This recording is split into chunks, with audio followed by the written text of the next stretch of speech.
Hello, everyone. Welcome to the second module of Peter Wolfendale's Reintroduction to Metaphysics seminar. The second module is called Method and Practice, and today we're here for the first session of the four, which will happen every every Thursday at 10 a.m. Eastern Standard Time. So yeah, Peter, you can maybe take over from here. Okay. Right, so I'm hoping everybody is kind of roughly familiar with what I did in the last seminar. The aim of the sort of first part of this kind of course has been was to try and explain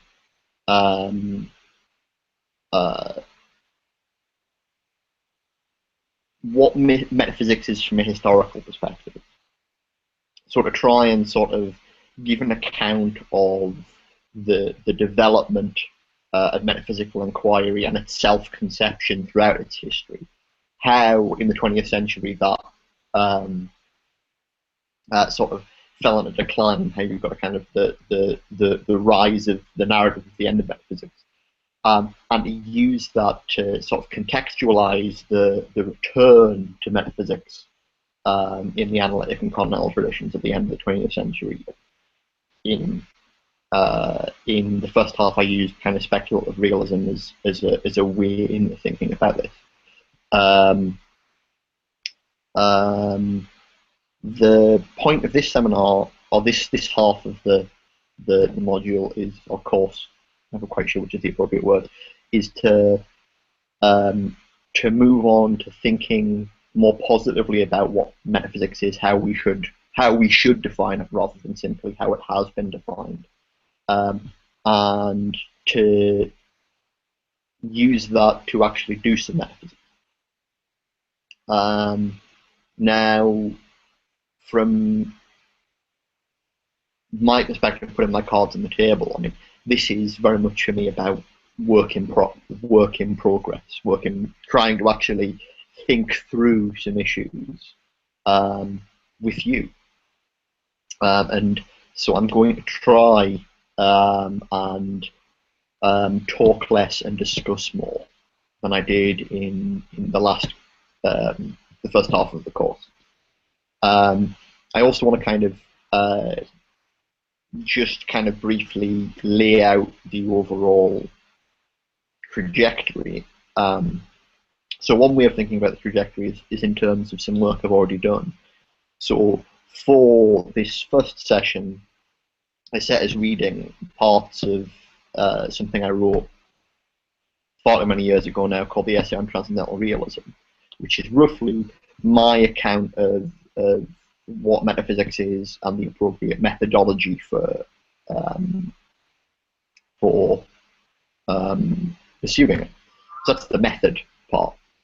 But the second question is, well, what's the practice? What's the actual positive metaphysics that we're going to be looking at? And there's another piece of work I did a few years ago, which is an essay on Deleuze's metaphysics, in particular his theory of universals. It's called Ariadne's Thread. I haven't set that as reading because it's again fairly long, and what I want to do is to try and tackle several of the issues through it in different sessions before getting to Deleuze's theory of universals and my interpretation of it at the end of the course, as a certain minimal positive metaphysical commitment I have. But again, the idea is to work through the various different issues that are involved in getting to that way of thinking about universals and time and possibility. So the session today is going to be on transcendental realism, defining metaphysics and methodology.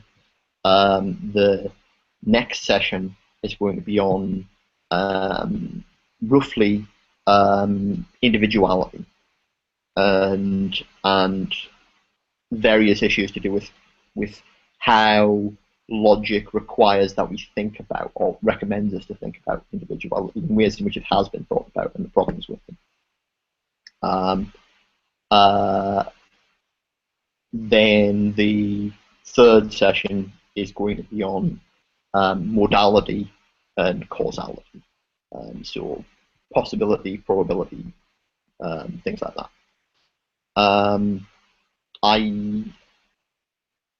I've got a rough idea of what I want to talk about in those sessions, but I would like to get a feel for how the discussion goes today, and to get a better feel for the kinds of demands I can place on you, and the kinds of demands you're going to place on me before I get everything completely set down. And I mean, although I have put down some readings for those sessions, they were sort of the best general readings I could get without presupposing too much knowledge. So if I feel like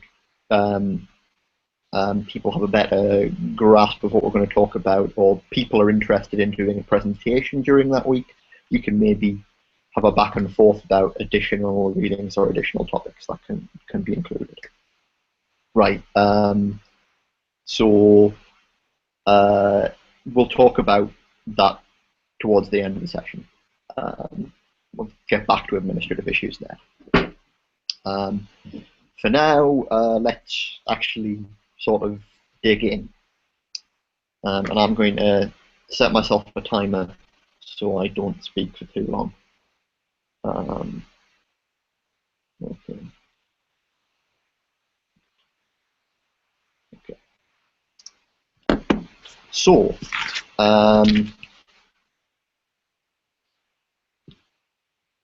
the initial issue that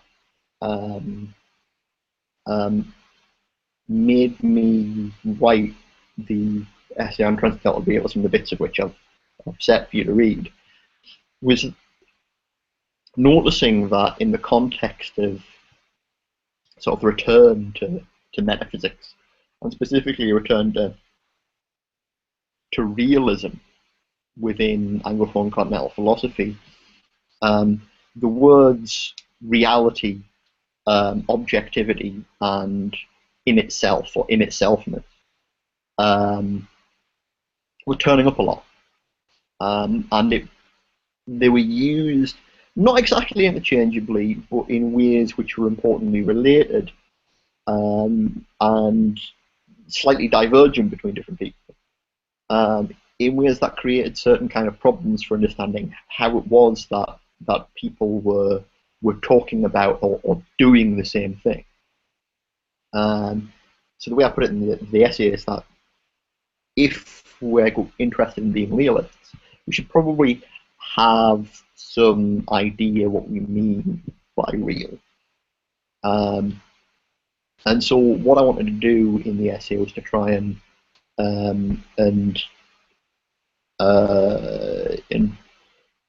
differentiate and then relate these terms. So a useful way of thinking about these is to say, so take the term reality or real or realness, you get various different variations on it. This is an inherently metaphysical term. Right? It's used to kind of indicate the point at which we're getting into sort of metaphysical worries. So, you know, if we ask a question, are numbers real? Right? This is a metaphysical question. Whereas the term objectivity, often opposed to subjectivity, is inherently epistemological. It's rather about the kind of knowledge of things we can have, rather than about whatever a certain kind of metaphysical status of being that we have. What's interesting in this context then is the third term, in itself, as opposed to the for us, or things that are for us, in a kind of adjectival way. And what's interesting about this term is that it tends to get used in both ways. It tends to kind of hover between the epistemological and the ontological, or epistemological and metaphysical. And I think that this hovering of the term is very significant, both for understanding where certain ways of thinking about metaphysics, thinking just metaphysically, go wrong, but also for understanding how we go right in working out what metaphysics is and how to do it.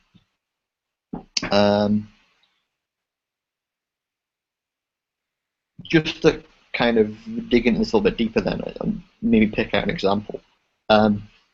So the term real, although I say it's like inherently metaphysical, it's not necessarily internal to metaphysics.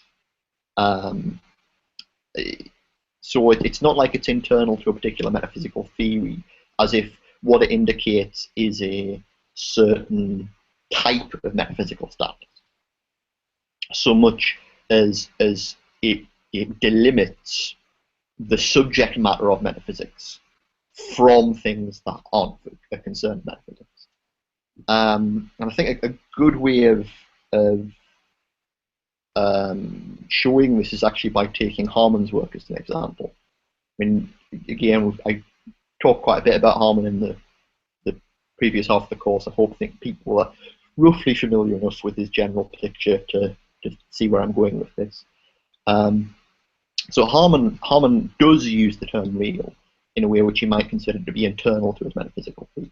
For him, it distinguishes a kind of things, real objects and their real qualities, from sensual objects and their sensual qualities. So there's the glass of water I have here, but my engagement with it, I'm only engaging with the sensual object, whereas there's a real object lying behind it that can somehow shatter my perceptions of it occasionally, burst forth and create causal mayhem or whatever. Now,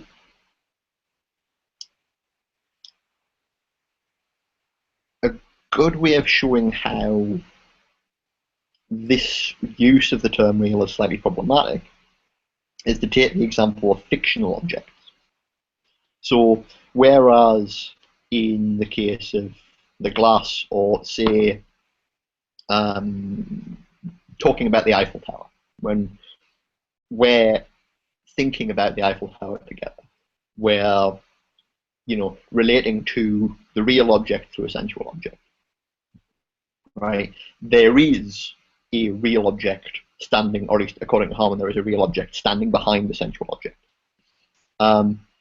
When we think about Popeye, we are just relating to a sensual object. Popeye, this fictional thing, that has no real object standing behind it. There's no real Popeye, like there's a real Eiffel Tower standing behind the Eiffel Tower for us, right? Now, why is that an issue for metaphysics? Why are fictional objects something that need to be accounted for metaphysically, as in Harman's theory? You might want to say, well, what Harman's doing is saying that fictional objects exist rather than not existing. There's a useful way of problematizing that terminology, which is, so say I ask you, does Harry Potter have a best friend? The answer, I assume we'd agree, if anybody has any knowledge of the books or whatever, is yes, there is someone who is Harry Potter's best friend, which you can just paraphrase as, look, there exists a best friend of Harry Potter, right? Does that mean we are ontologically committed to the existence of some metaphysical object or Ron Weasley existing out there in the ether somewhere? Well, no.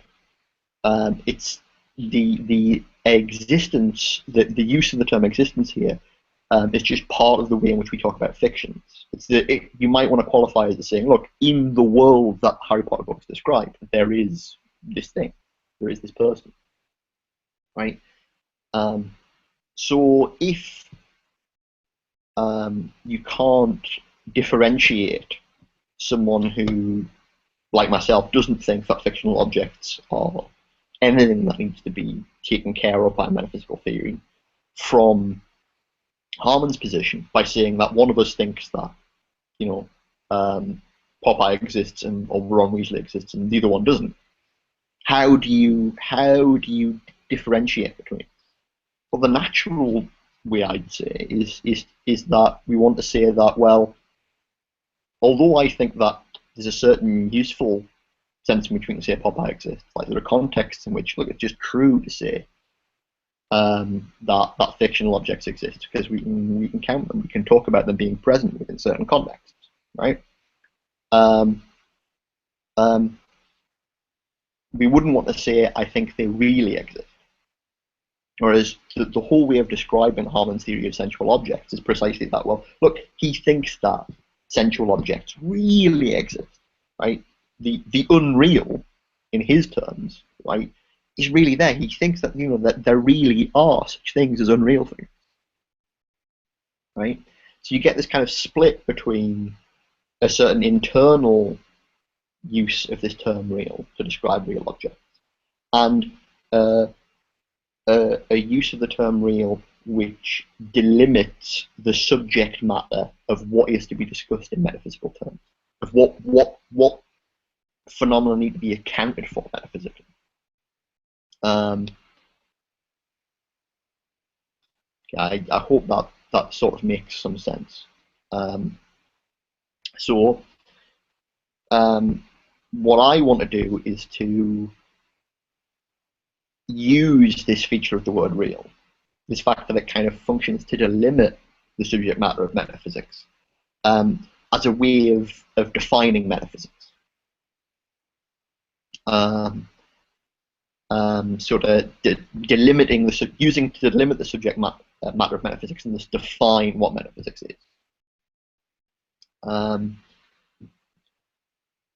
But why define metaphysics in the first place? Why do we want to define metaphysics? What's the point of it?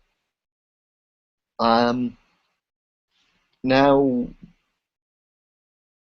in the narrative that I gave about the history of metaphysics in the first half of the course, what I described with this kind of dialectic of metaphysics, which has been going on since Aristotle, in which you get a kind of, in Aristotle you get the initial first kind of definition of metaphysics as the inquiry into beings as such and as a whole, which is sort of equated with theology in an ad hoc way, and then because of that equation you get this kind of mainstreaming of what I call the mainstreaming of metaphysics, in which just metaphysics becomes this kind of repository of problems, which aren't necessarily delimited so much as they're just taken as a kind of a family resemblance grouping of stuff, of issues you might have.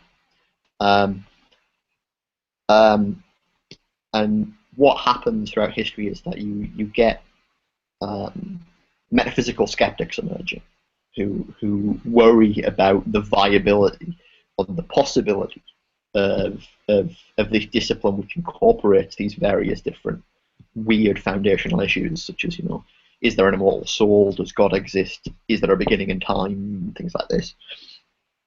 And so these skeptics have to define what metaphysics is. They provide some kind of actual demarcation which delimits which are the problems that metaphysics is supposedly concerned with, and they use that definition to show that fundamentally metaphysics is possible. So the classic example I gave is Hume, who provides a sort of epistemological definition of metaphysics as concerned with that which is beyond experience.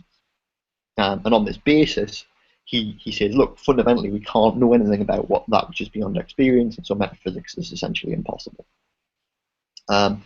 In response to these kind of skeptical challenges, you get a sort of revisionary moves. Again, the classic example here is Kant, who sort of picks up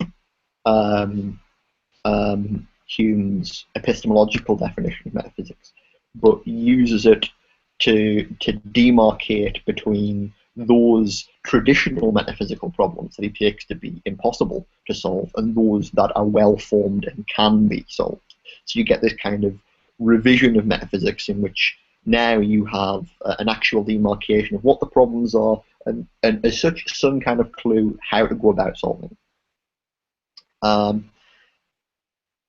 Why do we need to define metaphysics? Well, one reason we need to define metaphysics is because skeptics are always going to turn up.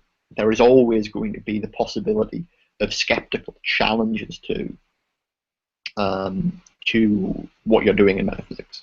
And so anything that's downstream from it. And importantly, you can't simply dismiss these metaphysical challenges by defining what metaphysics is in metaphysical terms. You can't use the terms of your metaphysical theory in order to define what it is you're doing in it, because then you're just engaged. Well, let's just call this the problem of circularity. On the other hand, not only are there always metaphysical skeptics, but the other side is what I've called within this dialectic the kind of mainstream moments. And those people who engage in metaphysics without having a kind of demarcation of what it is, who just simply kind of group various problems together and use them kind of haphazardly. So I think that the best way of actually describing this is treating metaphysics as first philosophy. What I mean by this is treating metaphysics as sort of a dumping ground for whatever fundamental assumptions you need in engaging in other kind of explanatory domains. So you will find philosophers who do this, who they'll be having an argument about some issue, be it about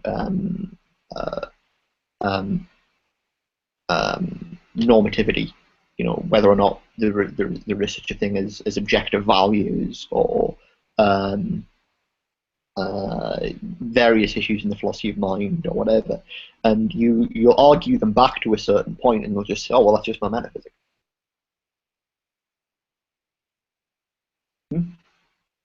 Okay. It's a question from Giancarlo. What is a good example of mainstream metaphysics that uses it as a sort of dumping ground?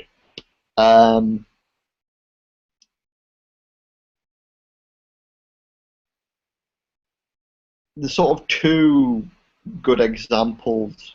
One, again, I explain how Harman does this in quite a lot of detail in the book, because what I show there is that Harman uses certain basic assumptions about representation as a kind of the core of his metaphysics, and that's what enables him to make certain sort of big epistemological claims downstream. I don't want to go into that in too much detail. The other sort of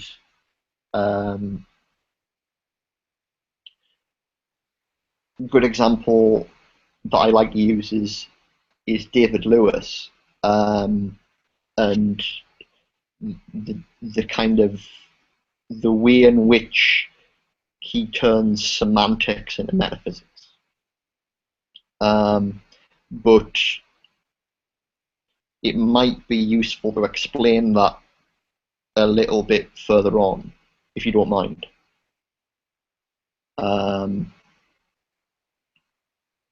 So I was hoping to explain this like as the next point. So I'll just what I wanted to say is what you get when people simply So I mean, okay, so a point to make about the return of metaphysics and continental philosophy is a lot of people have gotten caught up in it because it's very liberatory. It's like, whoa, shit, I can talk about all this stuff anymore. I can talk about this stuff now. But that liberation is often just a, oh, well, now I can just make a whole bunch of assumptions that I can then use to explain whatever I want. I can, use, talk about the withdrawal of objects to describe the, mysterious affects in aesthetics. So I should really get off object-oriented philosophy, but the problem with the kind of liberatory character of just being able to say, look, those are just my foundational assumptions, right? Is that it leaves us without a systematic way of adjudicating between having different fundamental assumptions. And this is what they call the problem of methodology. It's like not having a way of actually articulating what are the fundamental stakes in say individuating the world in different ways, or thinking about certain fundamental categories in different ways.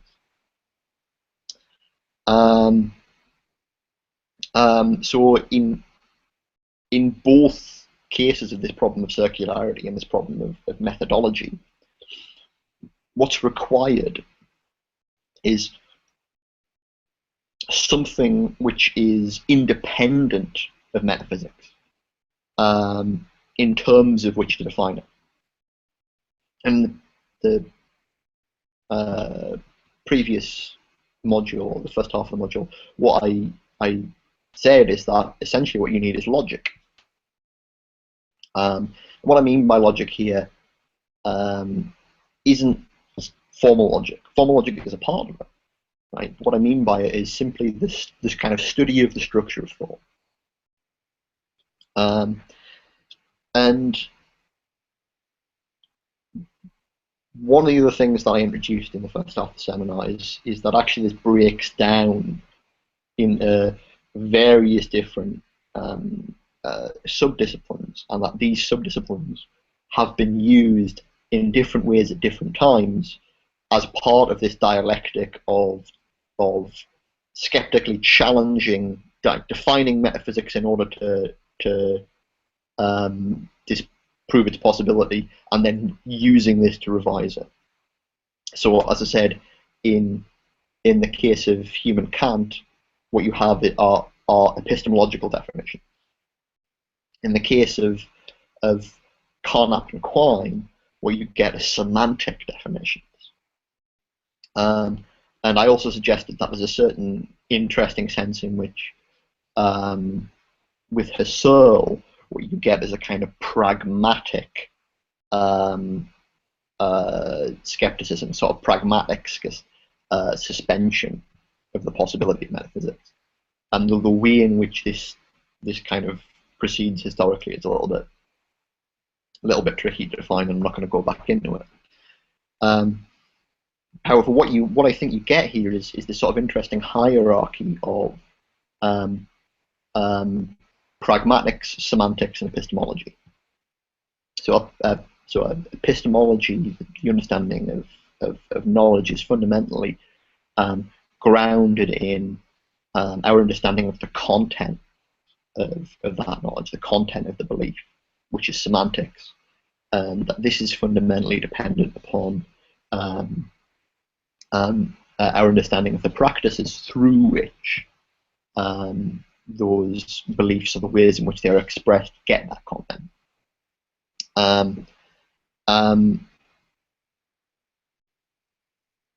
Now, I think that, so given this hierarchy, pragmatics, semantics, epistemology, I think that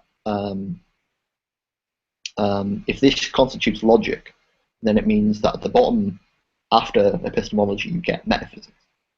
Metaphysics is fundamentally dependent upon epistemology, which is dependent on semantics, dependent on pragmatics. But this gives you an interesting way of thinking about what I've called the problem of circularity. which is that um, you can inadvertently end up um,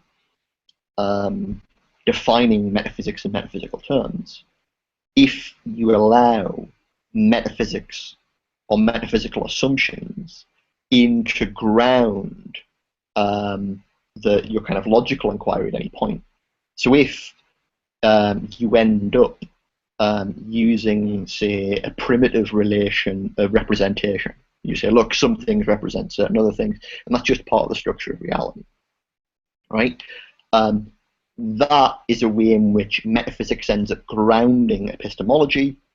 And if you're still trying to define metaphysics in terms of epistemology, then you're going in a circle. Similarly, the same thing can happen in semantics and pragmatics. And this is where I get back to Giancarlo's question, which is, this is ultimately, I think, what happens to David Lewis, which is Lewis ends up turning metaphysical questions into semantic ones. So I'll hopefully talk about this a little bit more a little later, which is to say that David Lewis famously thinks that the actual world is just one among a collection of possible worlds. Right? It's not a privileged enter, it's just another possible world. It just happens to be the one we're in. So in fact, to say that this is the actual world is just like saying it's here. It's an indexical, right? We're just here. Actual just means the one we're in. And he justifies this by saying, look, you just need to assume that there are possible worlds in order for the semantics of modal language, which is everywhere, like especially in the sciences, right? Anything which involves like talk of causation has an implicit modal structure. In order for any of this to make sense, in order to understand how it makes sense, you've just got to assume that there are possible worlds. But what this means actually is that semantics ends up becoming metaphysics.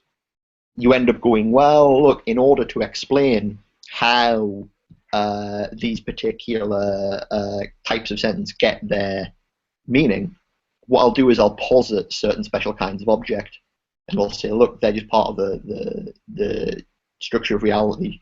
That's the model we're working with. Right, let's talk about how they get their meaning in terms of how they correspond to it. So semantics ends up being model theoretic semantics ends up using its models as a kind of metaphysical dumping ground for useful assumptions about how reality is in order to give an account of how words and sentences get their meaning. Does that make any sense of your question, Giancarlo?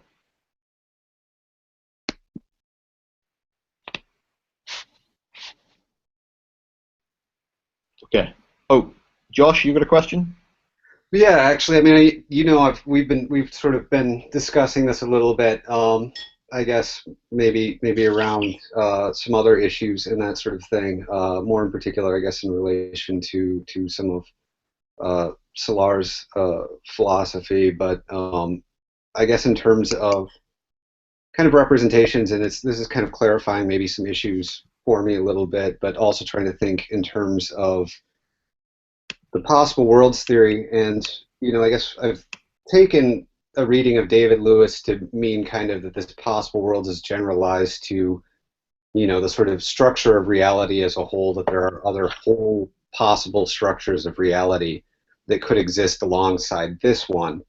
But I think maybe thinking about this more in kind of cognitive representational terms, in terms of like the structures of possible realities or simulations of structures of possible realities existing inside of people's heads. Well, that's what Lewis would call an ersatz strategy.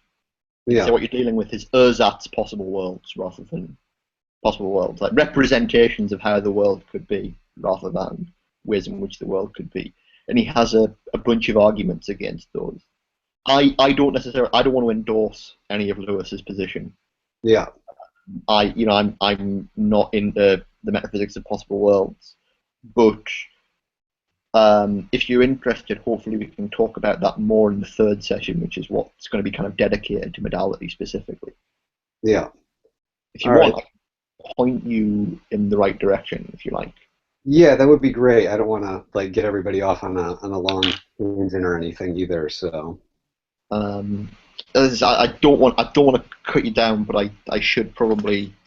I'm doing exactly what I did last time, which is trying to squeeze too much in. So I'm gonna try and go faster through the basic material, and then maybe we can return to this stuff. Right. So.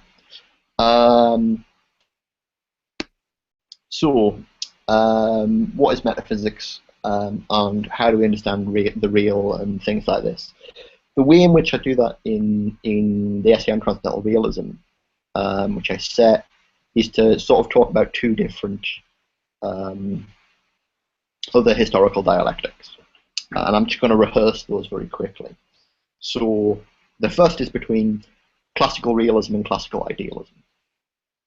And if you have the handout, I define those as, so classical realism I define as any position that takes there to be a real structure of the world that is ontologically dependent from and thus distinct from the structure of thought.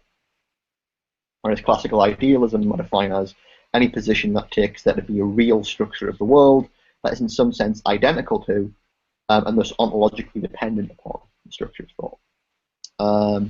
And the crucial thing here is that they both agree that there is a real structure of the world, right? There is something important that metaphysics is talking about, but they disagree about its relation to the structure of thought.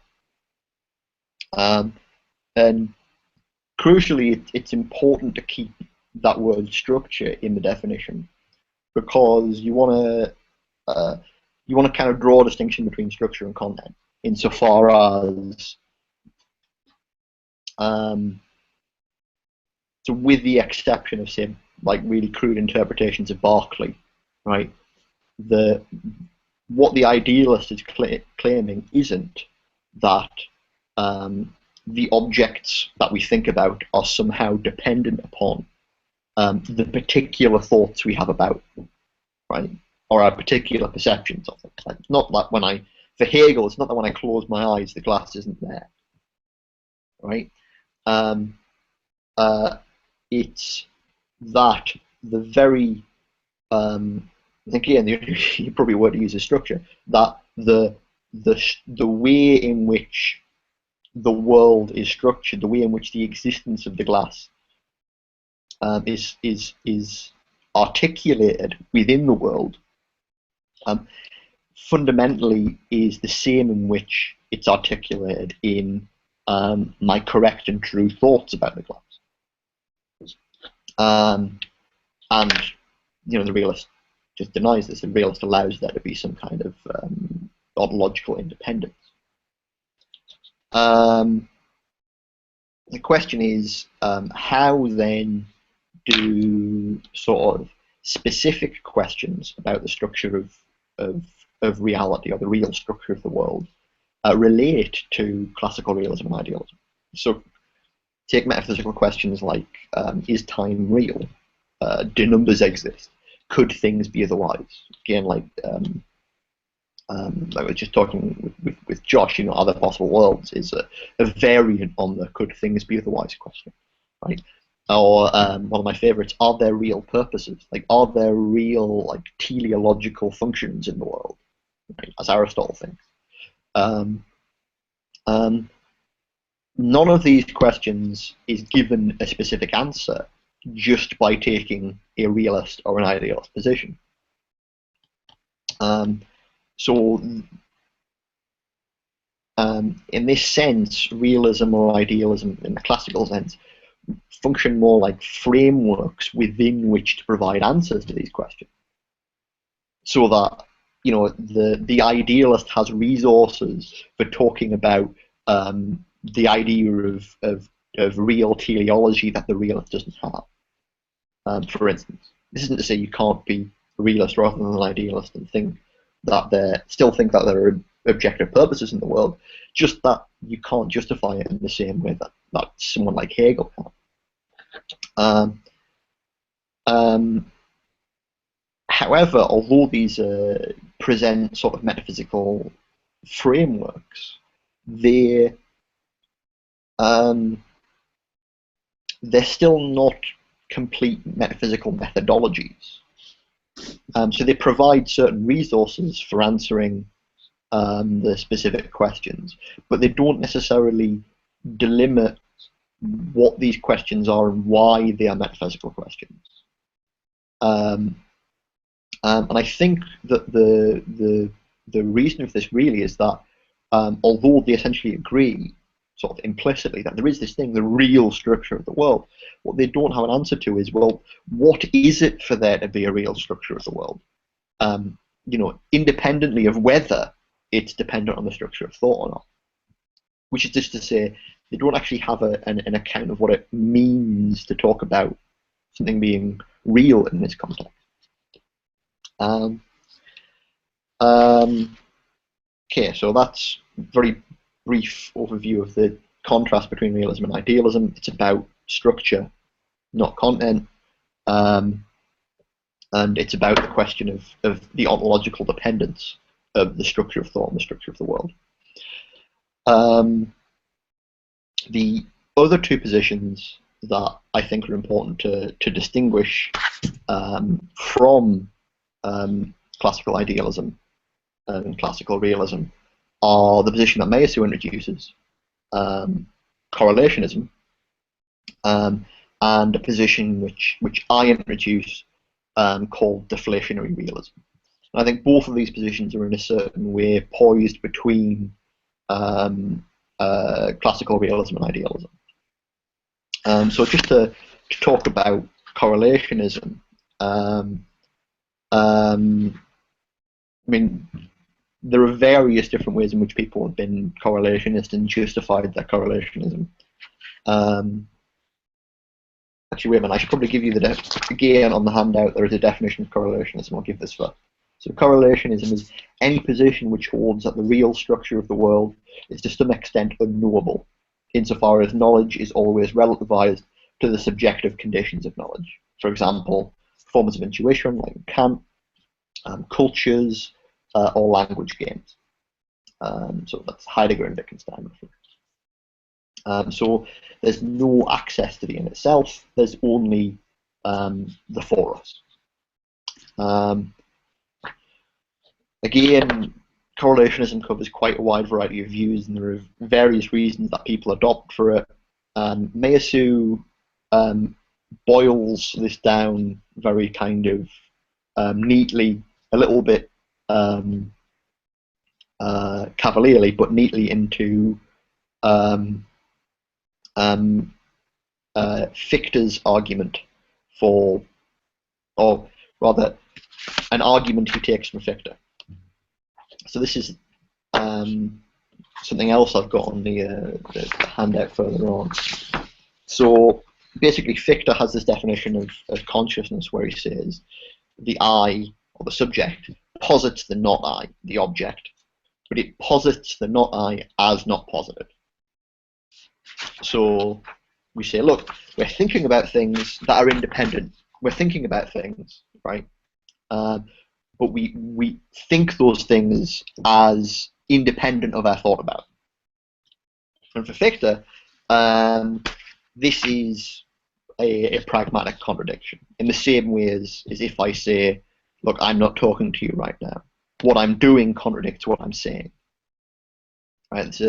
There's a pragmatic contradiction in this way of thinking about things as being independent of our thinking of them. And he thinks that this is the sort of archetype of the motivation for correlationism. The idea that really we can never think about things as independent from our thinking about them. What this this way of thinking does, or this sort of correlationist approach does, is to introduce an additional distinction, and this is the distinction between the in itself and the for us. So we talked a little bit about the use of the word real. The use of the word in itself is kind of crucial in the way in which the arguments surrounding correlationism, specifically used by Meillassoux, work. So basically, what you get in the case of correlationism is that it retains the real structure of the world from classical realism and idealism, and it retains the independence of that from classical realism. It takes the real structure of the world to be independent of the structure of thought, but it introduces a distinction between the world as it is in itself and the world as it is for us, on top of this distinction between the world and thought.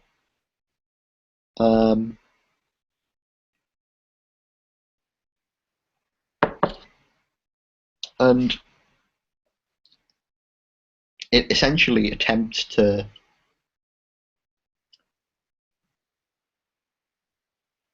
and again, I don't want to go into this in too much detail, but the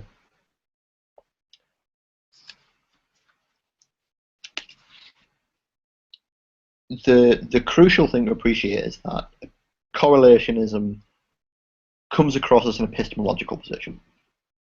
It essentially comes across as a position about the inaccessibility of the world as it is in itself. So it seems as if this sort of objective, the in itself, the world as it is in itself, is being used epistemologically.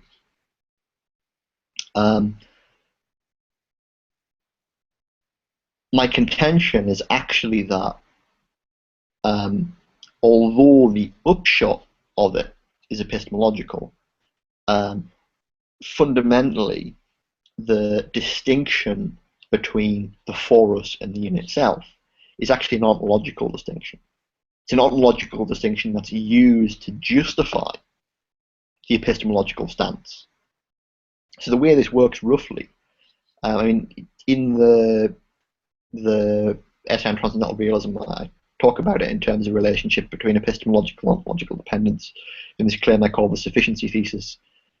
I'm not entirely happy with the way I discuss it there.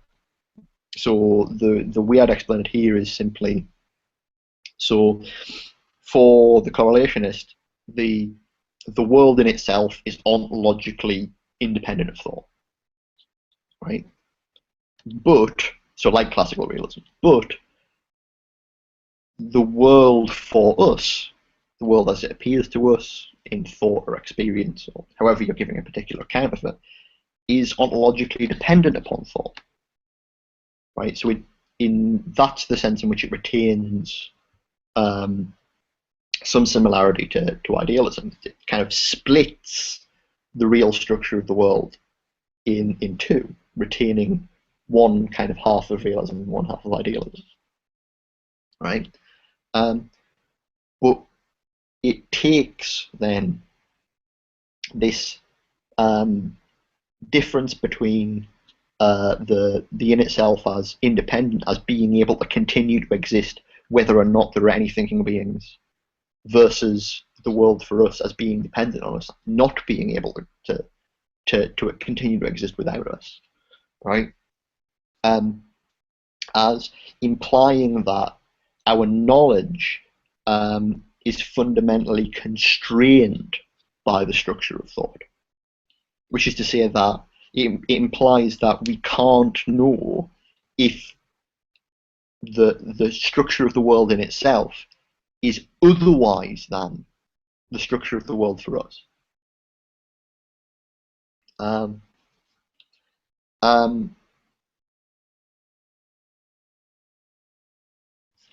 Again, the crucial point to recognize is that although this is an epistemological conclusion, it's dependent upon a certain conception of knowledge, which is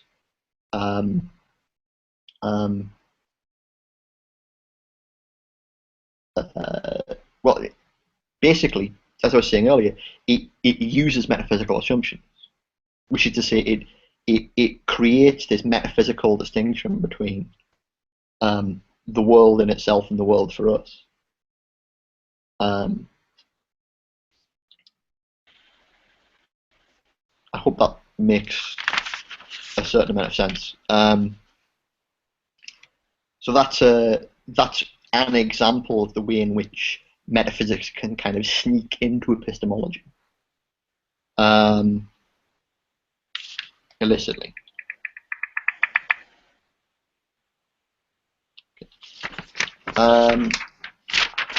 Right.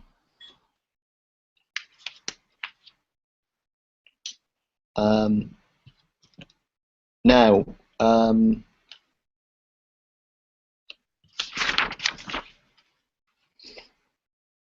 so. Hello, Jakob. Oh. If correlationism retains the real structure of the world from classical realism, while nevertheless making it inaccessible, what I call deflationary realism, which is a position that kind of emerges within analytic philosophy in the 20th century. What deflationary realism does is to make the real structure of the world accessible again, but to do so by deflating its reality.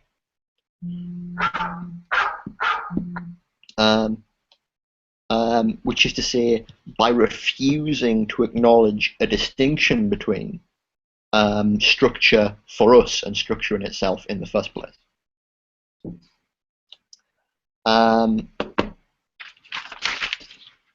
So the way in which I define deflation realism on the handout is any position which denies that there's a thick sense of reality and which holds that the structure of the world and the structure of thought reciprocally sense-dependent without being reference-dependent. That's a bit of a mouthful, but I'm going to explain what that means. But the way to do it is to go through this sort of second dialectic, which sort of works by explaining what you call certain local forms of deflationary realism. The way deflationary realism turns up within specific debates, and on that basis move to thinking about what deflationary realism is a global sort of position on metaphysics. So there are three debates that are kind of useful here. One about the nature of existence, one about the nature of properties, and one about the nature of modality. The first of all is Quine. So there's a classical debate, between what you might call realists and anti-realists about whether or not numbers exist. So are numbers part of the reality, like tables and chairs and whatnot, just not in the same place as tables and chairs, or do we not need to posit such additional things? Can we be nominalists? So you get this the distinctions roughly between Platonism and nominalism.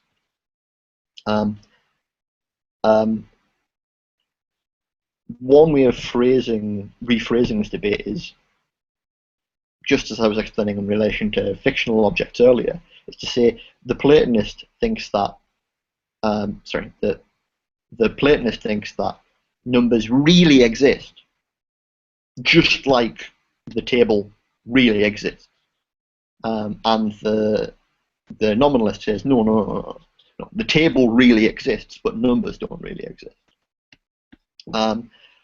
What Quine does as the deflationary realist in this context is to say that or to try and show that neither the Platonist or the nominalist knows what they mean when they say really there. He says, essentially, look, there's just one sense of existence. It's minimal, and basically it corresponds to the idea that can there be true things said about it. Look, as far as Quine's concerned, look, we just refer to numbers, right? Just like we refer to tables in our best scientific theories. There's nothing else you can add on top of that. The question is, look, if we refer to them, we're ontologically committed to them. If we don't, we're not. That's it. For him, I think I put this on the handout as the Quine thesis. There's just no thick notion of reality that can be used to even frame the debate between the Platonist and the nominalist. There's only a thin notion. An entity is real in the thin sense, if and only if we take there to be something true of it. The second debate is a debate between McDowell and Simon Blackburn. Sorry, rather it's a debate between Simon Blackburn and I think it's Mackey, who correspond to the anti-realist and the realist in the case of value. So in this debate, the question is, look, is the sunset beautiful in the same sense in which it's a giant ball of hydrogen gas fusing, producing, huge amounts of photons which are refracting through the atmosphere at various different wavelengths, right? On the one hand, you have the realist who wants to say, yeah, the sunset really is this kind of physical description. It has these scientific physical properties, but it also, in the same sense, really is beautiful, right? And the anti-realist will come along and say, well, no, look, the physical properties show you what's really there. They're the things that the sunset really has. But the value properties like beauty or funniness or goodness or whatever kind of normative list you want to provide, they're just things that we project upon the stuff that's really there in reality.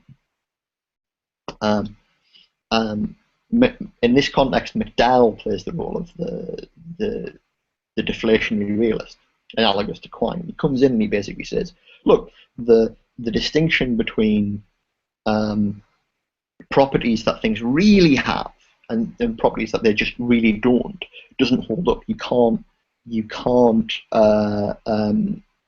define these in any useful way.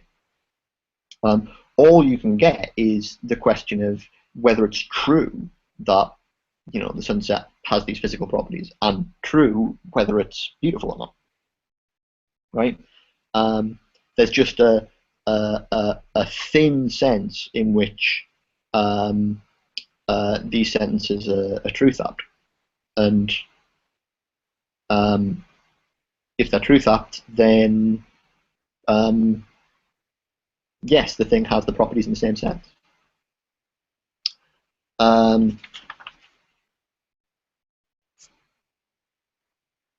Okay.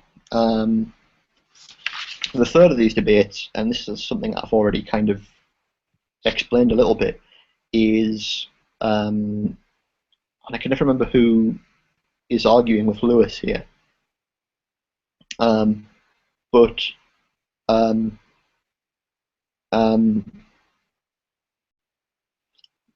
this is the debate over the existence of possible worlds. So, say, for instance, it's a debate between Spinoza and Leibniz, because they're quite classically metaphysical on this question. Leibniz will want to say, yes, metaphysically speaking, there are possible worlds. right? There are really possible worlds in the same sense in which there is an actual world. And Spinoza will want to say, no, there is only the actual world, right? Only the actual world is real. Although you might want to associate David Lewis's position with Leibniz's, it's actually crucially different. It's a deflationary position like McDowell's and Quine's, insofar as basically what he says is, look, it makes no sense to say that possible worlds either really exist or really don't exist. The question is just, do we refer to them? Like, can we say true things about them? And in fact, is saying true things about them a condition of it's not Quine and Lewis.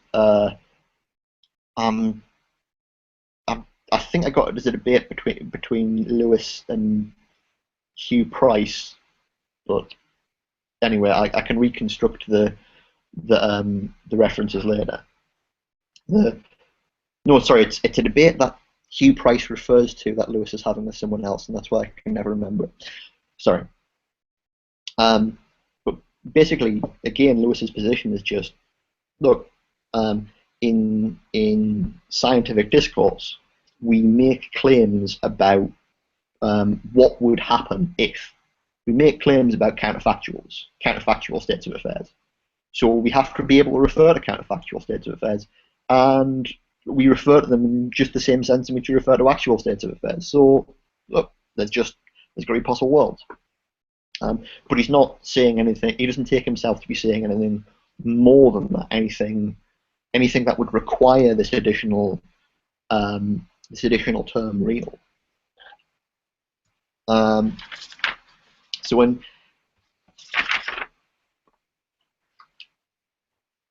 each of these kind of local debates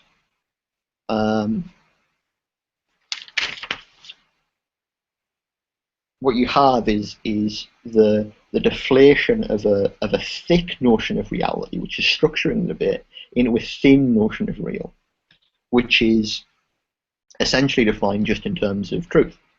Like, look, are there true claims which involve these entities, these properties, or these other features of reality, call them possible worlds or whatever that we're interested in? If there are, look, we're committed to them, that's just the way it is.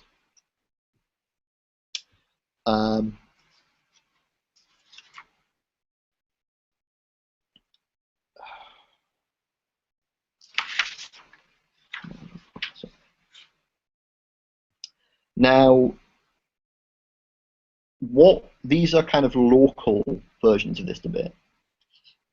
What would a global kind of deflationism look like? What would it look like if you try and generalize this perspective? Which, if you think that you can't make sense of this kind of thick notion of real on which all these various different metaphysical debates are predicated, you're probably committed to saying that it doesn't make sense in any context. So you're probably committed to trying to articulate a global position. So what would that global position look like? And I think the best and most explicit example of this is Brandam's position, which he calls objective idealism. This is what he takes to be his interpretation of Hegel. I think he's wrong. I think Hegel is a classical idealist, as I determined it earlier, but it's nevertheless a very interesting position. So what Brandam does is to find the definition, is to say that let's talk about the concept of world and the concept of thought. Right. So whereas classical realism and idealism are talking about thought and world, right, as objects, and they're saying, look, these things, entities, objects, whatever you want to call them, these structures, whatever metaphysical status they have, right, are either dependent or not dependent. Right, let's abstract a bit and talk about how we think about these things, the concept of world and the concept of thought. And then he introduces this useful idea of sense dependency, which is to be contrasted with the sorts of ontological dependency that's being argued with at the level of classical realism and idealism. So I've got this definition of sense dependency on the handout here. So a concept P is sense dependent upon concept Q just in case one cannot count as having grasped P unless one counts as grasping Q. Right? And this is distinguished from reference dependency, which is a sort of ontological dependency. So reference dependency is concept P is reference dependent on concept Q, just in case P cannot apply to something unless Q applies to it. Okay, let's unpack this a little bit. The example Brandon gives is hammer and nail. Okay, these concepts. They're not reference dependent because there can be hammers without nails. There can be nails without hammers. Theoretically, we can imagine a world in which someone went and took all of the nails and destroyed them, right? But Brandon still thinks that to understand what a nail is requires understanding what a hammer is. The understanding of one concept is dependent on the other. Now this doesn't necessarily have to be reciprocal. I mean, he claimed we could argue about the semantics of the concept hammer and nail, but he claimed that although the concept of nail is parasitic upon the concept of hammer, theoretically the concept of hammer doesn't necessarily depend on the concept of nail because there are other things you do with hammers. Right? So there's more to the functional role of hammers than their relationship to nails, but there's not more to the functional role of nails than their relationship to hammers. Something like that. Nevertheless, you can have such a thing as reciprocal sense dependency. Two concepts that can't be understood independently of one another. You need to understand them as a pair. And this is what he thinks the essence of objective idealism is, or what I'd call global deflationary realism, is you can't understand the concept of world independently of the concept of thought. So you can't understand the structure of the world independently of understanding the structure of thought. And you know, he breaks this down into a bunch of different examples. So he ends up kind of giving some examples of particular aspects of the structure of world and thought, which turn out to be kind of concept pairs. So for instance, he thinks you can't understand what an object is without understanding what a singular term is, which is the particular kind of linguistic and logical structure that we use to think about objects. Similarly, we can't understand what properties are without understanding what predicates are, and vice versa. You don't understand predicates unless you understand properties. Similarly, with facts or states of affairs and claims. And I think the more interesting one, but we'll talk about this hopefully in the third session, is the concept of law. He thinks you can't understand the concept of law without understanding the concept of counterfactual robustness. You know, unless you understand the structure of counterfactual reasoning, you don't understand what laws are, and similarly, you don't understand what counterfactual reasoning is without understanding what laws are. They come as a package.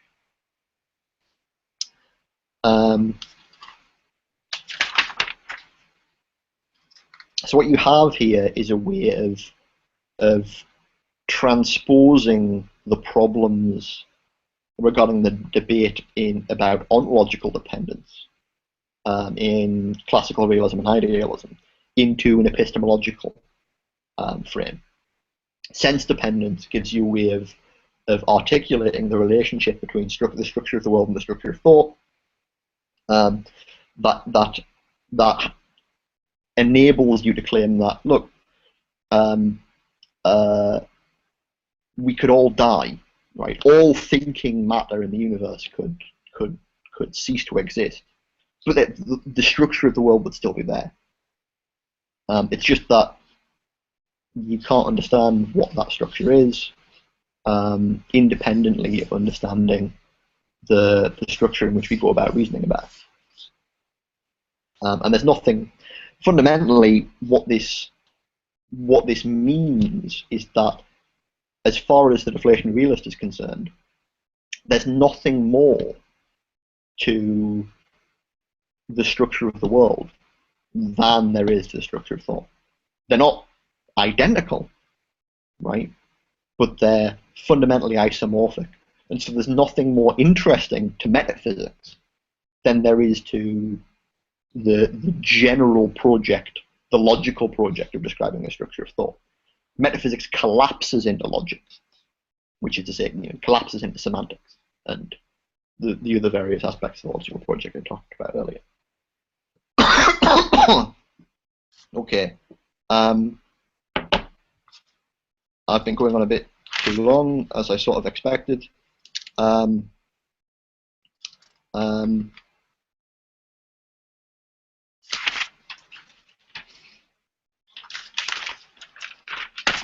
just want to go through my alternative to this, and then we'll open up the discussion, and hopefully everything will make more sense as we talk about it together.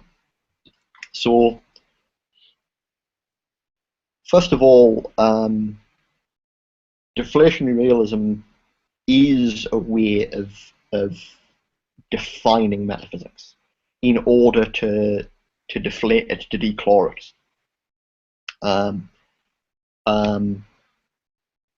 However, insofar as it provides a way of defining metaphysics, it's open to a revisionary response, in much the way that the other skeptical approaches to metaphysics have been throughout the history of philosophy.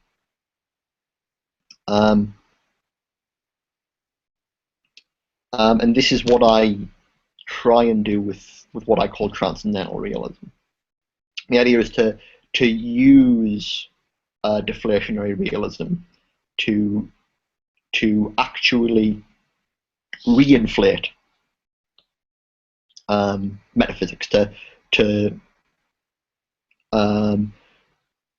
define a domain of kind of genuine positive metaphysical problems beyond the mere logical description of the structure of thought. So, the crucial thing here is what I called, well, the crucial thing about Brandam's story is this idea of reciprocal sense dependence, the idea that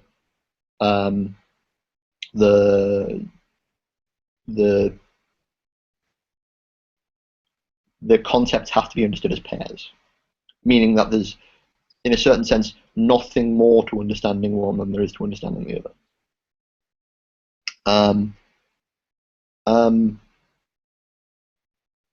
The way I define transcendental realism is by breaking this symmetry. So we get an asymmetric sense dependence of the concept of world upon the concept of thought. So what this means is that in order to understand the structure of the world, it's necessary to understand the structure of thought. But there is more to understanding the structure of the world than simply understanding the structure of thought. So the way I define this in the handout is that transcendental realism is any position that shows that the structure of thought itself implies that there is a real structure of thought in excess.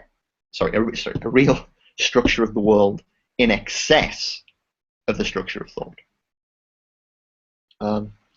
And fundamentally, this is the job that the word real is playing in that ponderous phrase, the real structure of the world. Right? It's indicating this kind of epistemological excess. So the question is, how is it doing that, and how do we articulate that?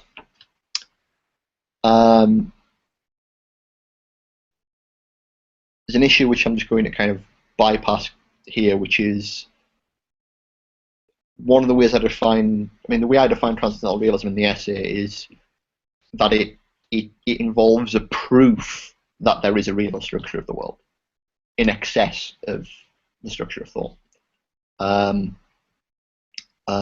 So, you know, it proves that there is such a thing as, you know,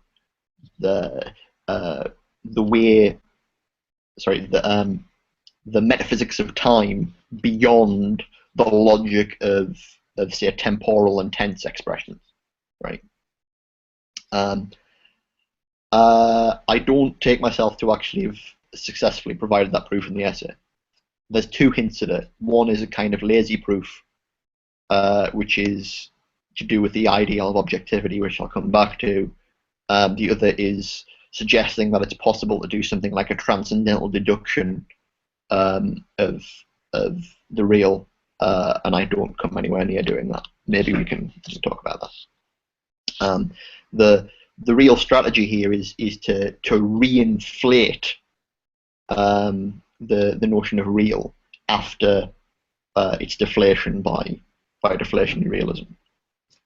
To see how this works, it's useful to return to correlationism and its kind of hybrid use of the notion of the in itself.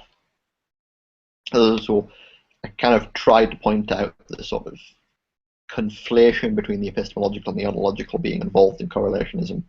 Now that conflation will actually give us a useful way out of deflationary realism. So this is where we get to the third term of the Trinity. I talked about reality in the in itself. Now I want to talk about objectivity. And the way I want to talk about this is by first contrasting the Fichtean account of thought that I briefly mentioned earlier, this idea that the I posits the not I is not posited, with Hegel's development and alternative of it. Because I think he captures the intuition that Fichte has in a much better way. So again, if anybody's got the handout, this is really useful because I break it down into 4 features. So there are two basic features of the Hegelian account of thought on natural consciousness. Firstly, consciousness relates itself to its object, or it takes its object to be a certain way. And what this means is that it makes a claim about its object, right? You know, consciousness thinks that the glass is half empty, right? And two, that consciousness distinguishes between its relating, or the claim it's making about the object, and the object as it is in itself. And so the notion of in itself and for us turns up here importantly. So in essence, although consciousness makes a claim about the object, at the same time, it allows that its claim might be wrong. It allows for the possibility of error or the possibility of falsity.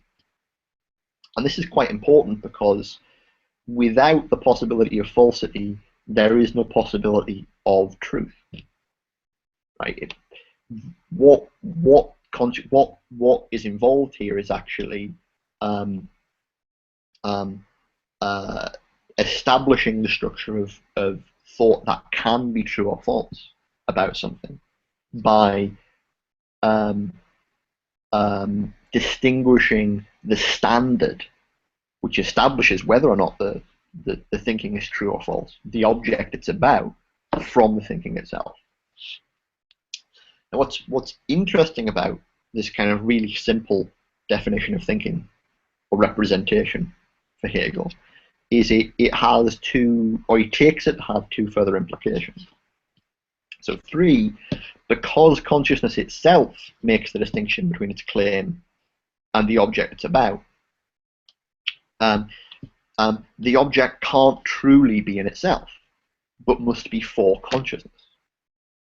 So this is where you get this kind of Fichtean pragmatic contradiction sort of reappearing. Like, well, it turns out that because it's consciousness that makes this distinction between its claim and the object the claim is about, the standard to which the claim is being held, that standard isn't really independent. So what this means is that consciousness essentially has a concept of the object it's talking about that picks out the object.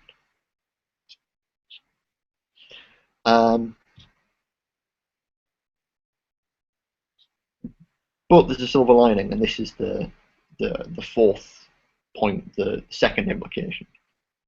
However, consciousness cannot be aware that the object is for it without ceasing to be consciousness, and thus must suppress this fact. This means that consciousness cannot recognize that the concept of the object is dependent upon it without undermining the possibility of error. So,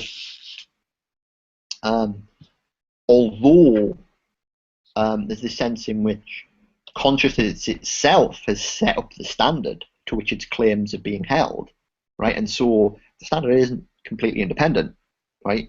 If that is acknowledged, if you don't maintain the appearance of the independence of the standard, then the possibility of falsity and thus the possibility of truth collapses. So the only way in which discursive representation is possible is by having this suppression of the concept or the conditions under which we pick out the things that we let determine whether or not what we're saying about them is true or false.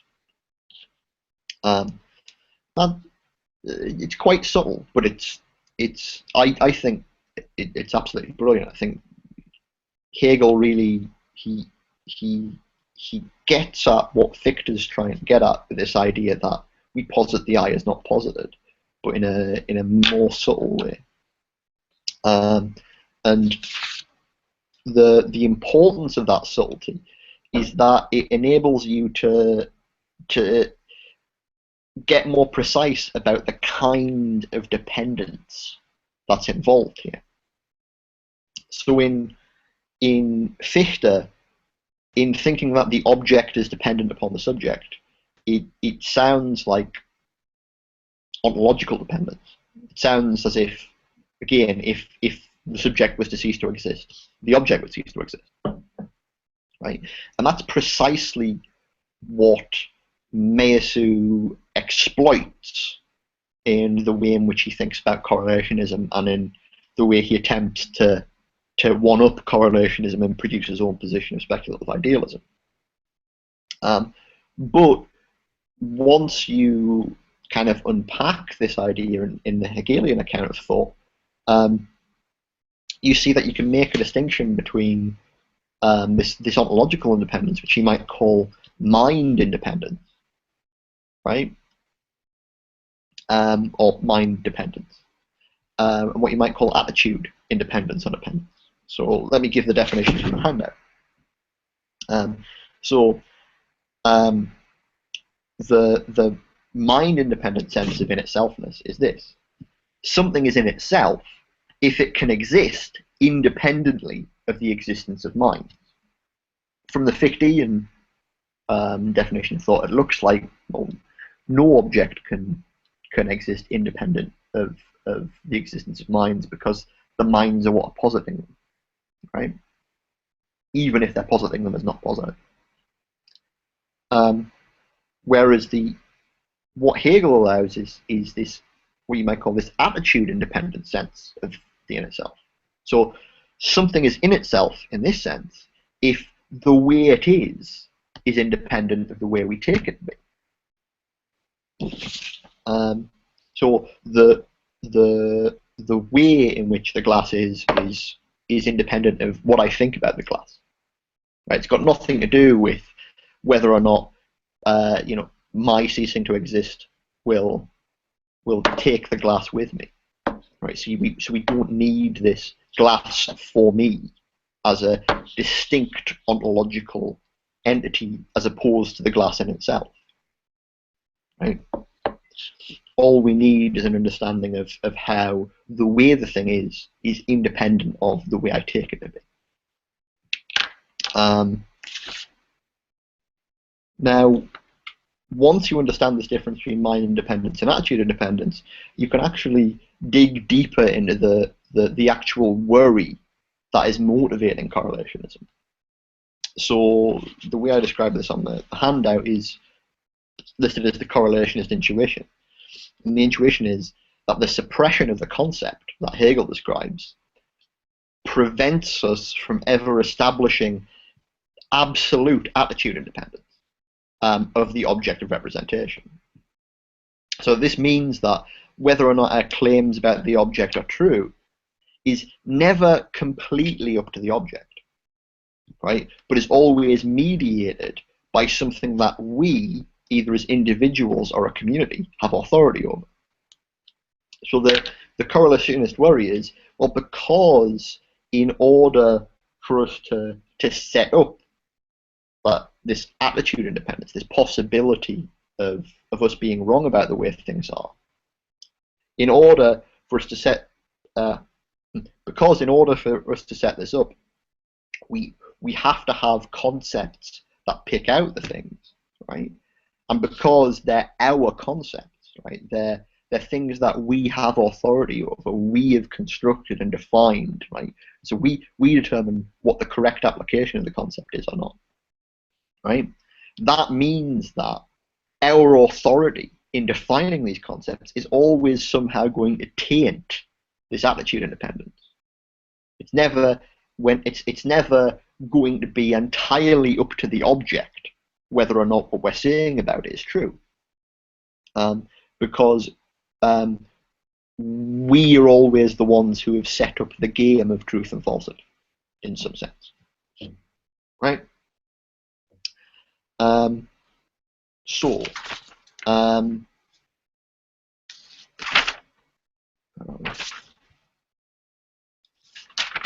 Yes. So if we say that this absolute attitude independence that the correlationist thinks we can't have is just what we mean by objectivity. It's just an epistemological definition of objectivity. The correlationist problem as a purely epistemological position is the idea that objectivity is impossible. Right. Now,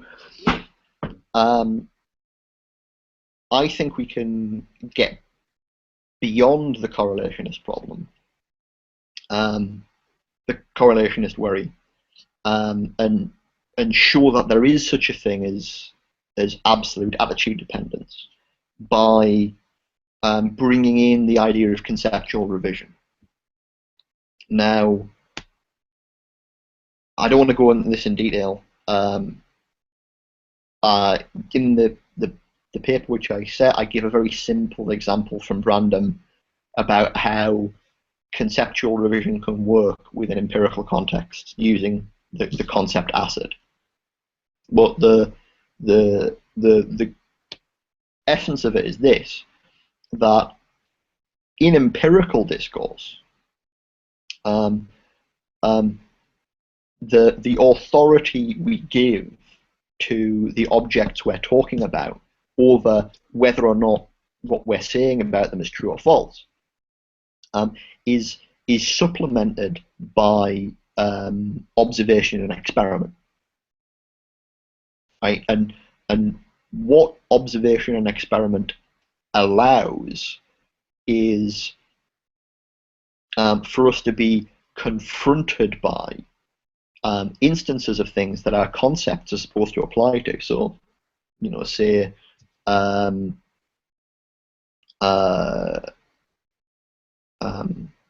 trying to think of a good example of conceptual revision. Anyway, just talk about electrons, right? It's possible for us to have a concept of electron which is picking out the things that have authority over whether or not we're saying stuff about them is correct. And nevertheless, for those individual instances that we're experiencing or observing or experimenting on, to force us to revise the concept we're using to pick them out. It's not just the claims we're making about the objects using the concepts that can potentially be wrong. The concepts themselves can potentially be wrong, right? And as such, our authority is revealed to be a kind of provisional authority involved in sort of constructing the theoretical apparatuses we throw at the world in experimental testing.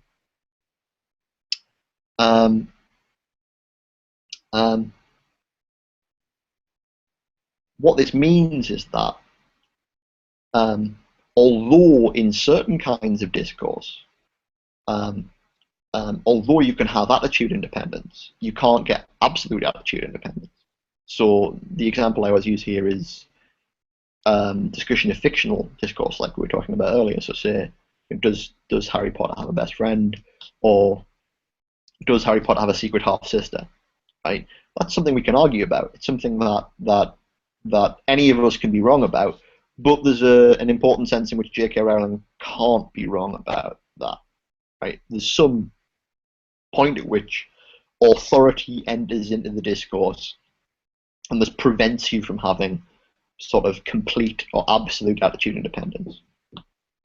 In the case of empirical discourse, where we completely give up authority by enabling the world to force us to revise all of the concepts that are involved in picking out the objects in it.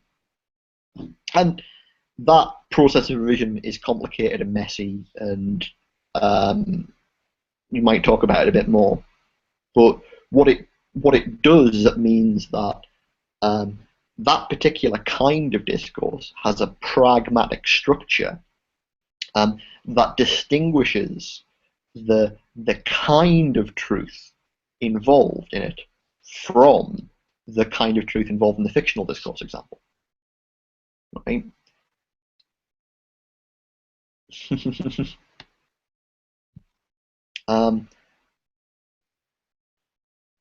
Now, how does this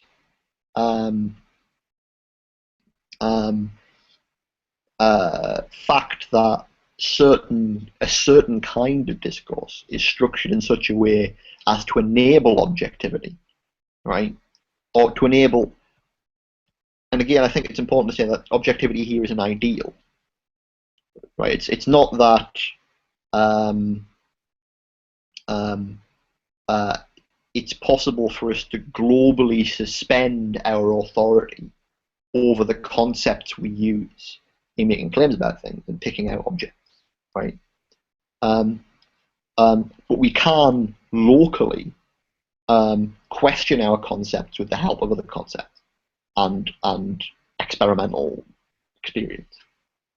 So we can always be in this process of trying to correct and remove the dependence of our concepts upon our decisions. Right? So it's objectivity, rather than being a state, it's like an ideal we approach. But what does the fact that there is a kind of discourse within which the ideal of objectivity is instantiated enable us to say about reality or real? Well, if you recall the local deflationism debates, in each case, Quine, McDowell, and Lewis, the deflation of the notion of real was dependent upon indexing it to a deflated notion of truth, or rather, like the idea of a thin notion of reality was correlative to a sort of thin notion of truth. Right? There's just one kind of truth, and this means that if it's true that the sunset is beautiful, then look, you've just got to say that beauty and being a giant ball of fusion gas are like comparable properties. There's no useful metaphysical or any other kind of difference to be drawn between them. Right? Now what we have in distinguishing these different types of discourse is actually different types of truth. And because we have different types of truth, we can re-import this into the local debates and use it to give a thick sense to the notion of reality. So we can say that, look, because there are objectively true statements about the sunset being caused by a giant fusion explosion, but there aren't objective truths about the sunset being beautiful. We can, in an important sense, say that one of those properties is real and one of them isn't. And the same for distinguishing between physical objects and fictional objects, or, and this is the more speculative bit, distinguishing between other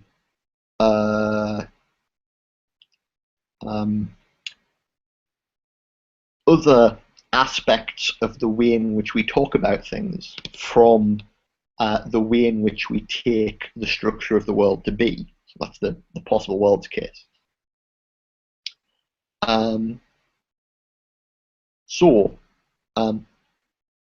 What pursuing the possibility of objectivity does is to enable us to actually epistemologically define a notion of reality that can then be used to delimit the subject matter of metaphysics, and thus to define what metaphysics is.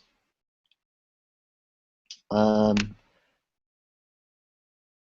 think there's a final thing that I could say. I'll say this very briefly, and then we'll just move into discussion. And I always say that, but I promise it this time.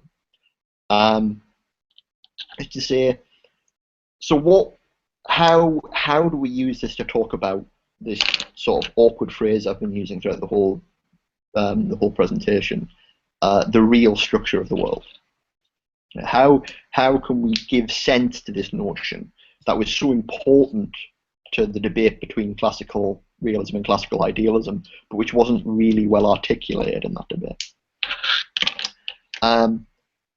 Now, there's two stages to the way I go about defining this. The first is to distinguish between the world and the real. So I just take the definition of world from Wittgenstein in the Tractatus. He says, the world is all that is the case. The world is the totality of facts, right? So thinking about that from the point of view of the concept of world, right? What we're saying is, look, in order to understand the world, we have to understand this idea of a kind of totality of what is true about things, right? Now, that includes all kinds of truth. That also includes fictional truths, aesthetic truths, mathematics, everything that could be taken to be usefully true, right? Is a claim about the world. The real, however, is that subset of the world which is just concerned with the objective truths. It's what, so the real is, to put it in a slightly flippant way, what is really the case. The world is the totality of what is the case. The real is what is really the case, what is objectively true, or can be objectively truly described. So that's the first stage. The second stage is to distinguish between the formal structure of the real and the real structure of the real. So the formal structure of the real is just the structure of objective discourse, that kind of empirical discourse that has the right kind of pragmatic structure to allow for approaching an ideal of objectivity, right? The real structure of the real is precisely what metaphysics is concerned with, right? So if you think about, so Brandam's pairs of concepts earlier, take the idea of law and counterfactual robustness, right?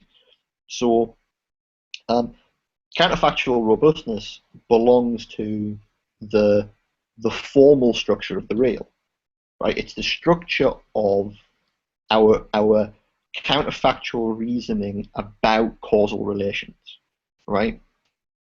But what causation is something which goes beyond that.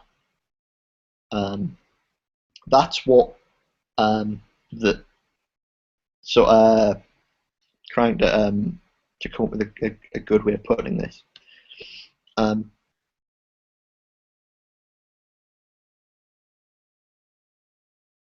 A better example is say space and time, because this is where things are a bit more obvious in the case of science. So what we're saying is there is such a thing as the structure of scientific discourse, right? And the structure of scientific discourse about space and time, right?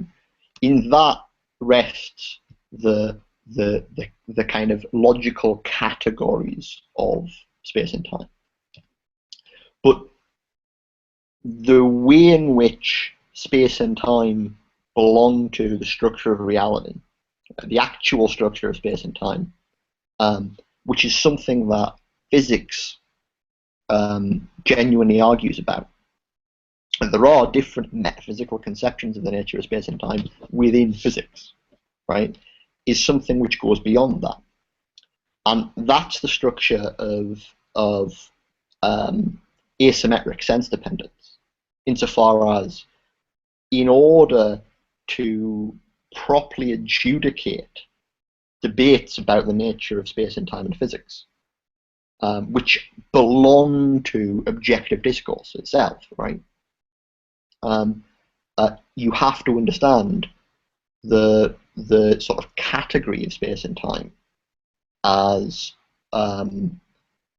they belong to the structure of scientific discourse, right? So this determines the sort of range of acceptable positions. Certain potential metaphysical positions just aren't going to understand the logic of the issue properly, but it doesn't pick between them. What picks between them is sensitivity to the objective discourse itself. So what provides this sort of distinction between formal structure and real structure is that the debates about real structure are continuous with science itself. They're not simply debates about the structure of scientific discourse, but actually about the fundamental concepts grounding the relevant scientific theories.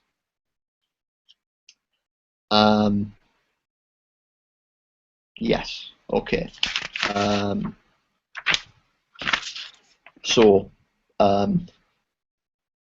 to sum up very briefly, my kind of transcendental realist position, which I tried to kind of roughly expound here and provide some rough justification for, posits this kind of distinction between what you call metaphysics and the critique of metaphysics. The critique of metaphysics is a priori, insofar as it belongs to logic. It belongs to the attempt to describe the structure of objective discourse, right? Whereas metaphysics itself is a posteriori. It's continuous with science, but it's that part of science which is most, or that part of empirical objective discourse that is most abstract, and in being most abstract requires this kind of crucial connection with the logical study of the structure of the discourse itself. Okay, that's that. Mo, are you there? What do you say? Are you there? Yes, it just my computer sometimes have a little bit of a delay because of problem. Windows Okay. running. I'm done, and I have spoken for way too long as ever, and I'm going to cut this down massively over the next 3 weeks. But let's try and discuss. Yeah, I think it's a good time for people to chime in. So, who wants to start? I guess I have a kind of question maybe about, well, I don't know if it's a question, but like in terms of how you're dividing sort of these sort of attitude-dependent views from the sort of empirically dependent views of the real. That might not be the proper phrasing for this, Do you mean the difference between, say, like fictional discourse and empirical discourse? Yeah, I suppose so. But what? In terms of like attitude-dependent views, I mean, they seem to be sort of throughout the sort of structure of even how we decide empirical discourse, because they're a part of this sort of process of discovering empirical discourse.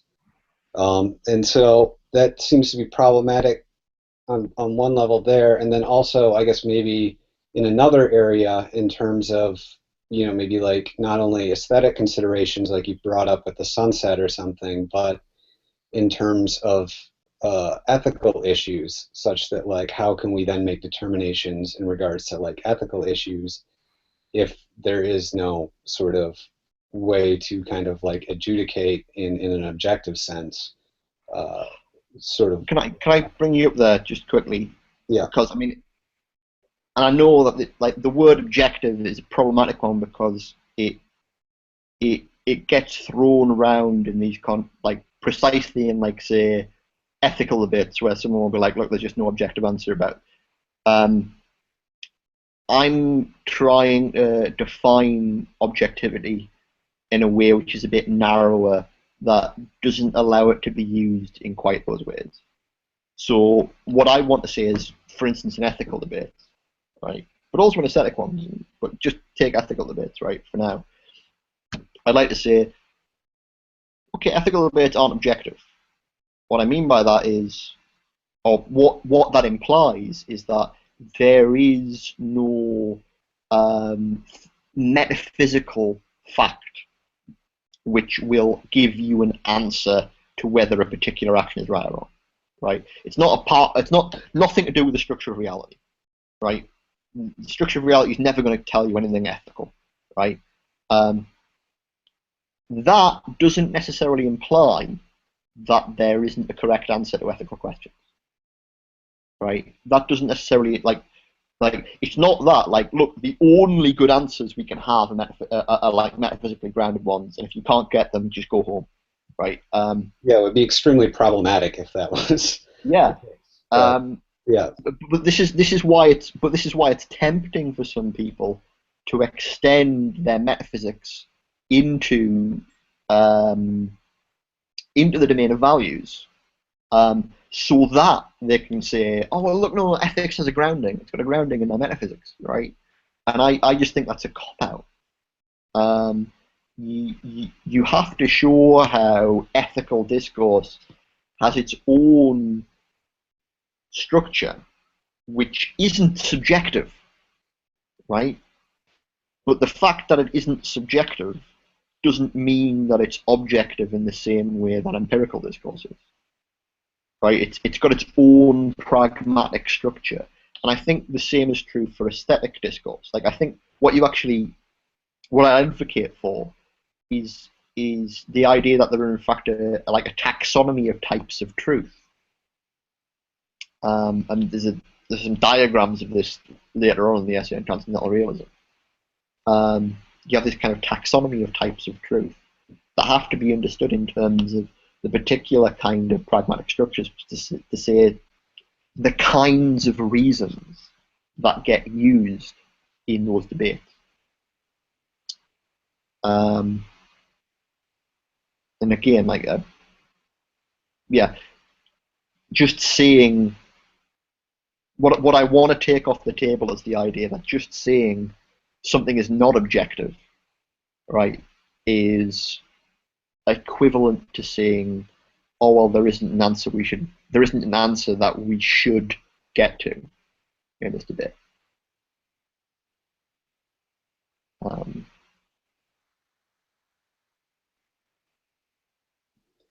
Yeah, thank you. I mean, I guess that's kind of, I think that's something I'm very much interested in too. I guess the question is then how to sort of deal with that structure. And I mean, I have a feeling you're kind of going with maybe some sort of notion of communal standards, norms that are available.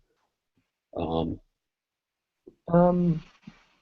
mean, this is where we get into really difficult and more substantive questions about ethics and aesthetics and how you do them independently of metaphysics. But I think my minimal, I have things I could say about that, but my minimal thing is just that we have to try and answer those questions without metaphysics. It's way too tempting to do so.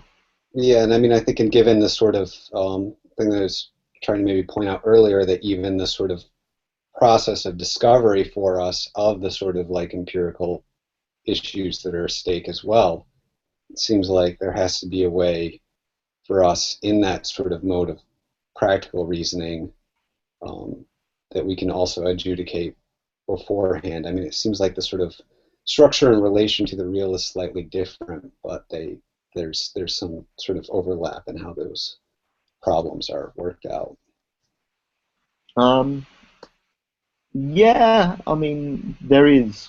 I still think there's a distinction, but there is some crucial stuff there. I wonder if we can open up. I mean, I think this question of the relationship between metaphysics and normative areas like aesthetics and ethics is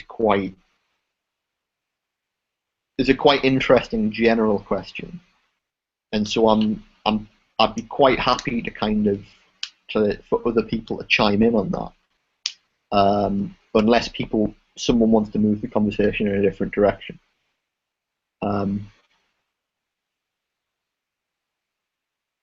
I have to avoid at all costs just doing this as a question and answer session.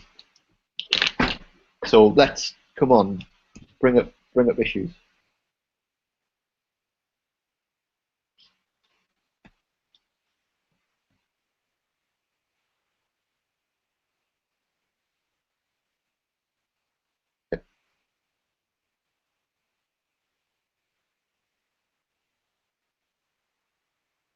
Hello, can you hear me? Yeah. I could be asking something, but I don't want to take up other students and participants' time. So let's see if somebody else has a question, and then maybe I can go after. Anybody has a question?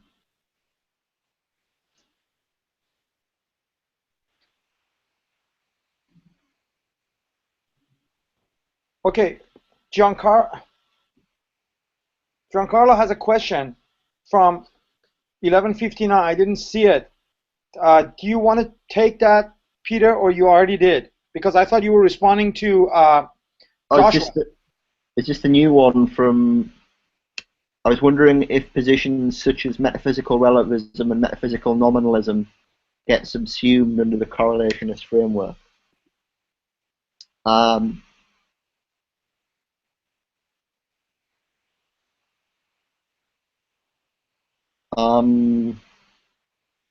not sure. I mean, I think what I'd say is probably not with nominalism, but relativism, yes, at least in some cases. Reed's got a question. Can you vocalize it? Oh, hey. Go ahead, Reed. Hear me? So you mentioned that you disagree with Brandam's interpretation of Hegel, kind of assimilating him to global deflationism, whereas you think he's more of a classical idealist. And you also mentioned, and you've mentioned elsewhere too, that you think that there's something really important in the way Hegel formulates natural consciousness. That's kind of like you develop that in a certain way in the essay on transcendental realism, but you think that the conclusions Hegel draws from the way he presents that concept are, they go off base when he starts trying to articulate his method as science, as distinct from the way in which natural consciousness proceeds. So I was just hoping you could maybe say a little bit more about where you disagree with Brandam's Hegel and where you disagree with Hegel himself. Okay. I mean, I disagree with Brandam's Hegel just because Brandam does his best to sanitize Hegel of metaphysics. And it's not just Brandam, Pippin does it. There's a whole kind of there's a whole anti-metaphysical Hegel that some people put forward versus the metaphysical Hegel. And I've read too much Hegel to think that there isn't metaphysics there. He thinks logic and metaphysics are the same thing, but that isn't quite the same as the deflationist position. It's still so put it in really pithy terms, if you don't acknowledge the theological side of Hegel, right? Hegel's quite radical theological conception of absolute spirit, externalizing itself in nature in such a way that spirit can re-emerge within nature, right, and come to self-consciousness as itself, right? If you don't see that bit of Hegel, right, I think you've missed what seems to be the big motivation in Hegel's thought. And again, I disagree with that bit of Hegel. I think it's fantastic, but it's wrong, right? But you've got to be willing to see that bit of Hegel, and I think that theological conception is a good example of someone saying, look, the real structure of the world is identical with the structure of thought in absolute spirit. In absolute spirit, externalizing itself in nature and coming to its own self-consciousness, it's a particular way of formulating that kind of absolute idealist position. Mm-hmm. As for where I disagree with Hegel, I mean, I disagree with him on theology, for one. But when it comes to the structure of representation, I just think Hegel's too clever for his own good.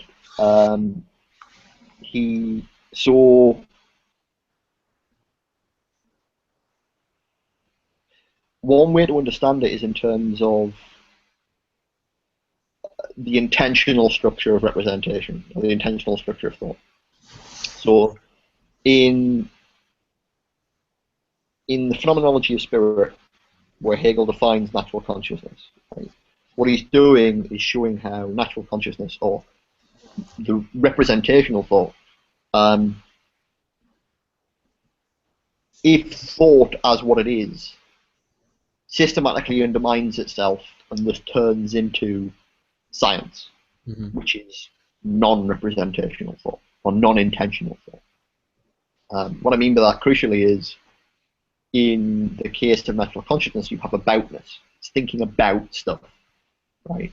And in science, what you don't have thinking about objects. What you have is just thinking the content of the concepts themselves, and allowing the concepts to unfold.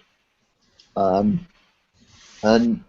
I think the problem I have is that I think that what Hegel provides in the account of natural consciousness, although not complete, is already an account of thinking through the content of concepts and revising them. Like in the various different transitions in the phenomenology of spirit, you already have like a dialectical development of concepts. You have this, so what I call the suppression of the concept, right?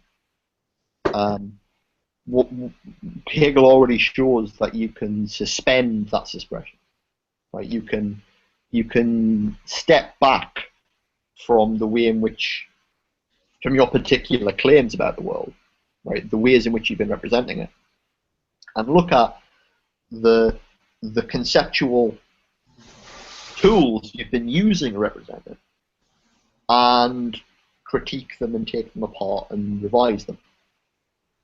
And you can do that, you know, in a way which we classically characterize as dialectical, coming from Socrates and Plato, right? Or not. But I think that kind of conceptual revision, although it's not completely worked out in the phenomenology, and it's, let's face it, it's not worked out because it's meant to undermine itself, is sufficient.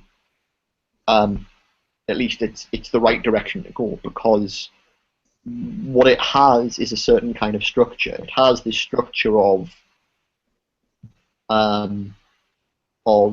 making claims and then in a local way suspending certain of those claims to get to the particular concept at issue.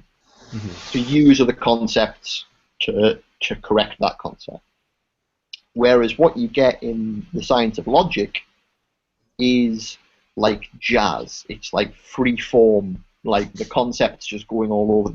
There's no like, well, I'll suspend this concept and we'll look at it and see how it's working. It's just like everything is going to continually like change and transform itself into its other.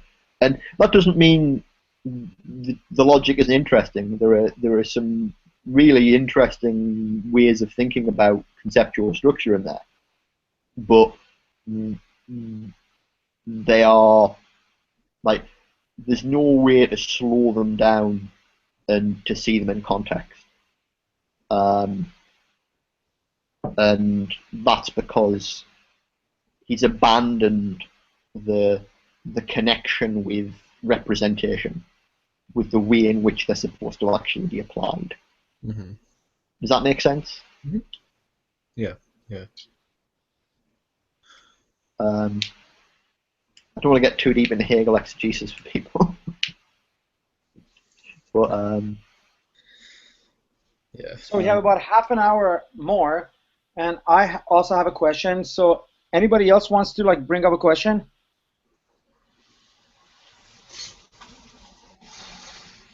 Okay, maybe I should ask mine. yeah, go for it. Don't let too much like silence in the video recording. So you know that Joshua kind of like hinted at it a little bit too, but I want to be a little bit more explicit and actually refer to a text. Okay. Maybe with texts probably that you're not, I don't know, maybe you're not familiar with, but you know, in their volume on objectivity, the historians of science, Peter Gallison and Lorraine Dastan, talk about the social aspect of subjectivity, which basically comes down to a type of intersubjective norm building between scientists in their time, in their spatio-temporal sort of like zone, which means like geography and time, but also the kind of practices that this intersubjectivity cultivates, right? And like this intersubjectivity, the way it establishes, or these norms, the way they're established through certain practices, but also through holding certain virtues and certain ideals collectively, and how basically this type of like sort of like disciplining of the self or disciplining of the subjective actually is the social link to objectivity. So it's too simple to say, oh, objectivity is a form of subjectivity, but like in fact that's what they're suggesting, that like objectivity arrives from a particular type of practice of intersubjectivity, which Well, scientists. Sorry, Yes. carry on. So I was wondering, because you know, I sometimes feel that there's a bit of compatibility between that view of objectivity and sort of like Selarsian, or what I hear from you or Reza. That I agree with it, and this is the thing. Like, you know, I gave this kind of hierarchy earlier where I said, you know, pragmatics, semantics, epistemology, metaphysics, right? And I try and strict that rigorously and prevent my metaphysics from leaking back up the chain. So when I talk about objectivity, I think you have to build up objectivity from pragmatics. You have to start by talking about, well, look, what are the practices involved in discourse? What's the structure of, to be Brandonian about it, the game of giving and asking for reasons, right? In general, right? And then you go, well, there's all sorts of stuff we do in that practice, right? We talk about Harry Potter, we talk about ethics, we talk about aesthetics, we talk about just everyday functional stuff, right? And we also talk about quark plasma at the beginning of recorded time, you know, and the Big Bang, and folds in space time, and the question for me is, in order to understand these things, you've got to build up. You've got to build up and go show how the particular pragmatic structures within scientific discourse modify the general structure of discourse to constitute something that can be called objectivity. And again, it's when I say objectivity, it's not like you arrive at a guaranteed objective truth. Rather what it means is you get a certain kind of assessment. So basically, put it this way: instead of thinking about truth in terms of what it refers to, you think of it in terms of practices of truth assessment. And what makes the sort of truth that scientific discourse aims at objective is that it has a certain kind of practice of truth assessment that enables it to, whenever it finds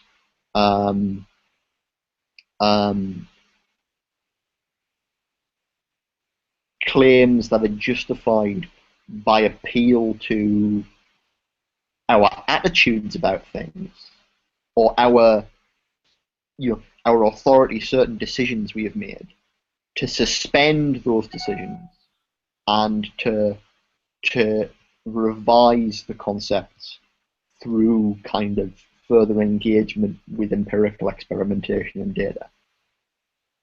Does that make sense? Yes. Now, what I will say is that, like, I kind of try to avoid talking about the particular structure of these practices too much at all. And actually, the story about what that structure of truth assessment has to be is quite complicated, and it involves not just sort of a priori elements, but also more kind of a posteriori sociological elements. Yeah, but don't you agree that it involves tools and tool buildings as part of it? Oh yeah, I mean, look, when I talk about, I know I just talk about concepts as conditions for making claims about the world, picking out the things that we can make claims about. But like conceptual infrastructure, right, involves things like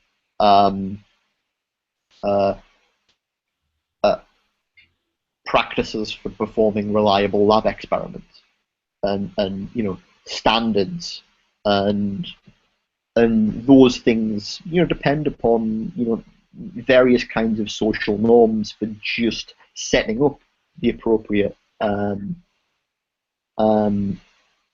situations in which observations can take place, things like that. It's like, I suppose what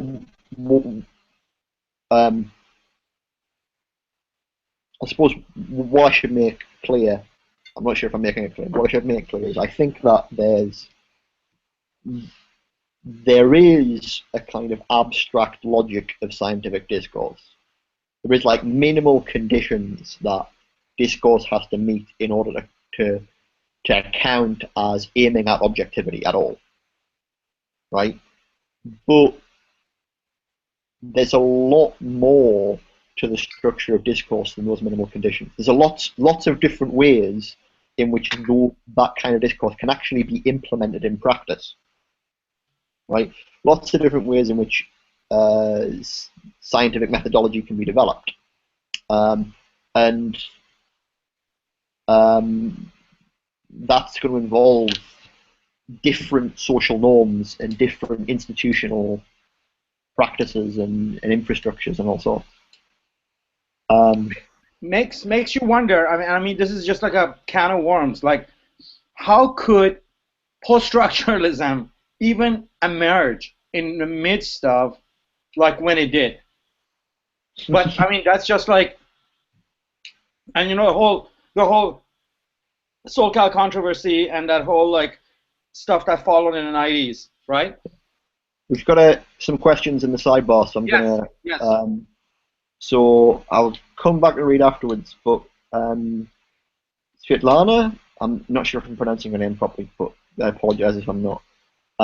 So she says, I'm sort of a tourist here, plus I've heard only the very last bits of the whole thing, so some questions on Pete's last words. First, more examples on where the border between formal discourse about the real and the real, that is metaphysical scientific discourse, like what is the scientific paper is from this perspective. And second, as a practicing scientist, I'm trying to find where and how my practices benefit from, transform my interest in philosophy. Any ideas? Okay. Right. Okay. Second first. I mean, there's a quite an important difference between the philosophy of science and metaphysics, but I think they're the two areas where, depending on what you're doing within science, which area you're in, you'll find things that are worth looking and thinking about. If you send me an email, I might be able to send you some interesting links to some things that you might find useful or interesting. Again, I think people who are more up against sort of issues like fundamental physics like fundamental physics really does. So this what answers your first question. Fundamental physics really blends into metaphysics, right? So, oh, you do fundamental physics? Okay, great. So you know more about this than me. But so, for instance, like just look at questions to do with the nature of time, right? The relationship, like whether or not the arrow of time is real, right? Is an open debate within physics, and so like just to give like, and again, you will no doubt understand this better than me, but say the opposition between someone like Lee Smolin and Max Tegmark. Like Max Tegmark is the classic example of like pure crystalline vision of time. Basically, we're just living in a geometric structure that is purely determined in advance, versus Smolin, who thinks that we're living in an evolving cosmos in which the laws of nature themselves change and develop. So it gives a kind of a fundamental primacy to the temporal, or a metaphysical conception of the temporal, which is quite distinct from the sort of thing that Tegmark would put forward.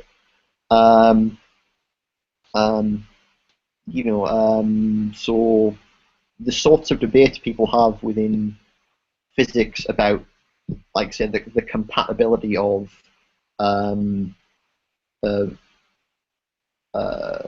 thermodynamics and quantum physics and relativity. The relationship between entropy and information. These are basically about interpreting the fundamental concepts, interpreting the ways in which what you might want to call the formal structures of scientific discourse have to be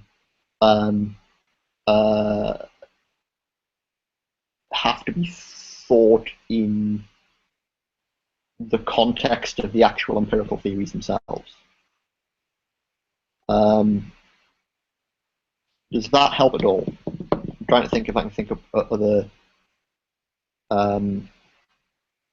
good examples.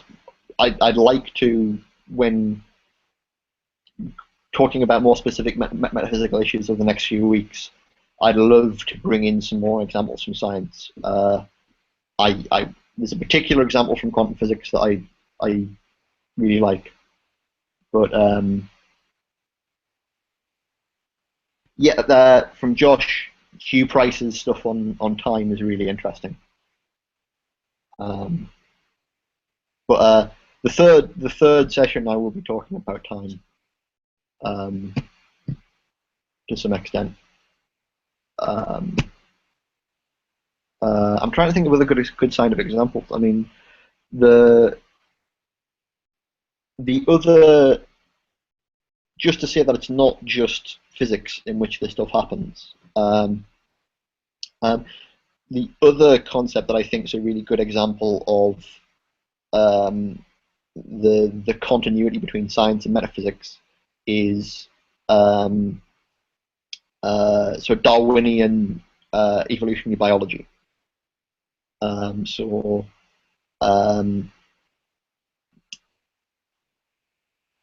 Essentially, the way in which people thought previously about species and genus in the biological domain, but more generally, right, insofar as like the Aristotelian account of species and genus wasn't just something constrained to the biological, but in fact was taken to be a more general schema for thinking about the furniture of the universe, right?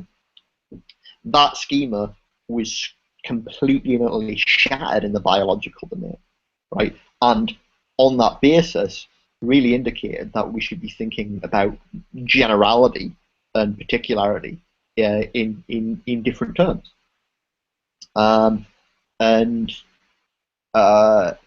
Evolutionary biology is a great place to go to look for examples that mess with certain inbuilt intuitions about how we should talk about things like generality and essence.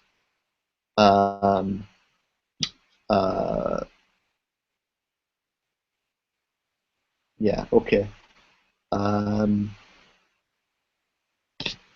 Okay, Reed says, so yet this amounted to a modification of the way we use the concept species and genus, not abandoning them. Yeah, it did. Although, I mean, you could talk about that as, you can talk about that from two perspectives. On the one hand, you could say, well, there just had to be kind of like a terminological interfacing of the previous way of going about things with a new way of going about things. So that would be the kind of easy way of dealing with that. But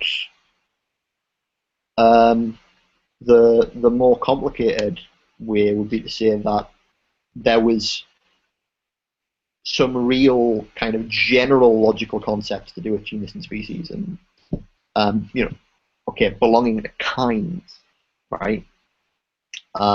That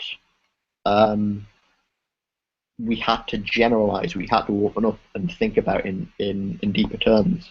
And whether or not we've succeeded in doing that is still an open question. I mean, I know I've said that the sort of metaphysical inclinations I have are Deleuzian, and I'm trying to kind of work towards those in the last session. But this is actually the issue that I'm very much concerned with, which is there's a fairly intuitive way of thinking about the world as composed of individuals that belong to kinds and kinds that belong to other kinds in hierarchies and whatnot.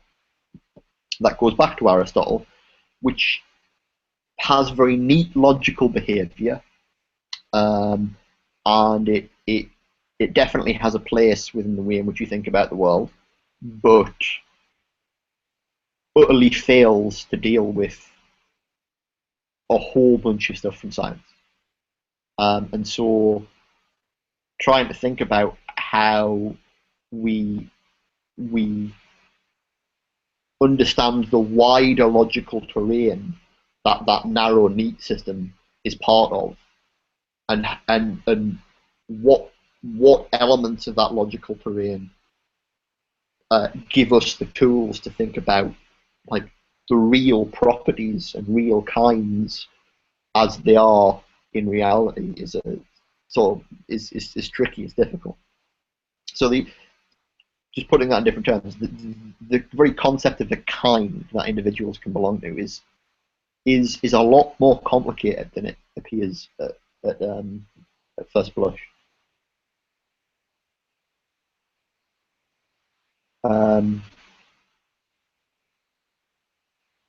Reed's got another question. If people are up for that, I think this is a good conversation to have. If people are still going. Well, I was just going to say, I think maybe this is what you were getting at, but there's a sense in which, for example, the concept of a kind isn't, or species and genus, it's not just that we get rid of them because they do reflect something that is true about reality, but we need a more, they're not general enough to really encompass, so we need an account of why it looks like there are things that are kinds.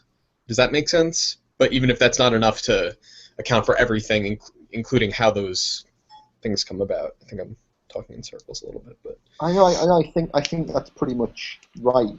I mean, like just to take like so. Okay, take an actual example, right? Which I'm not great at, but I've got one at least, so I may as well use it. So the way in which evolutionary biology now tends to think about the individuation of species is in terms of the ability to interbreed. So you get speciation when you get populations that get separated and genetic drift proceeds in such a way that they can no longer interbreed. Although, you know, there are levels of different ability to interbreed, but, you know, reliably interbreeding kind of breaks down and you get, you know, like mules produced in between or whatever. However, if you accept this way of thinking about species as kind of populations that can kind of pass certain genetic information on and develop, right? You end up with what seem like strange paradoxes to us if you still try and fit this into an Aristotelian schema. The example I'm thinking of being albatrosses, whereby across the globe you have like albatrosses, populations of albatrosses existing like in every region, right?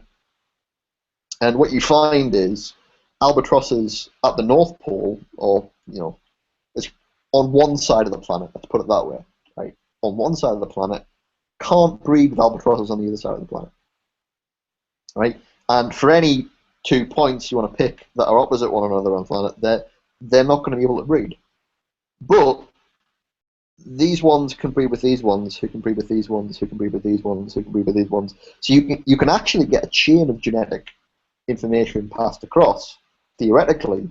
It just can't be passed across directly.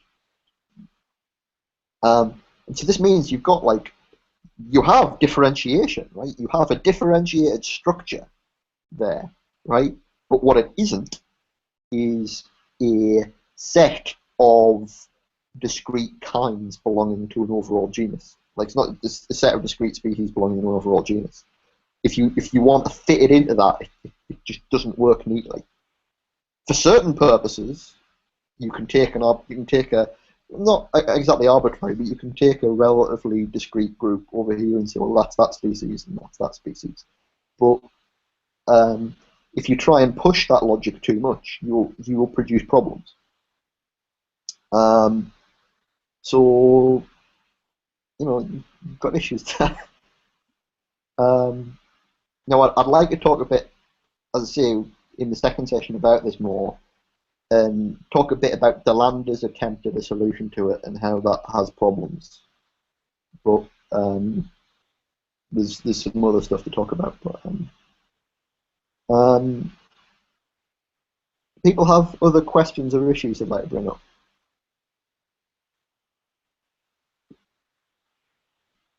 Because if not, I know we're over time now. There is some sort of administrative stuff for talking about the remaining 3 sessions.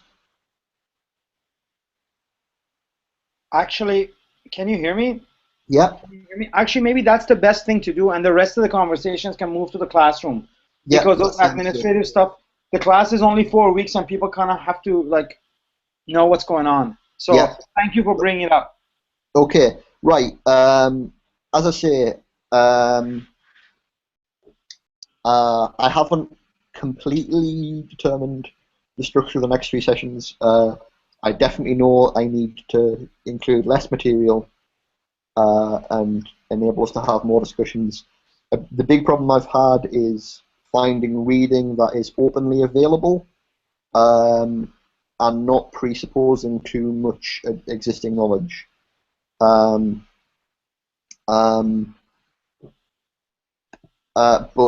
the 3 topics, as I say, I want to cover are basically the logic of individuation, which includes this question of what it is for individuals to belong to kinds next week. And again, that's going to involve quite a bit of sort of logic, but also some discussions of Aristotle and a few other things. If anyone's interested in doing a presentation on that, we could maybe talk a bit more, and I can point, if you want, I can point you in the direction of some more useful reading.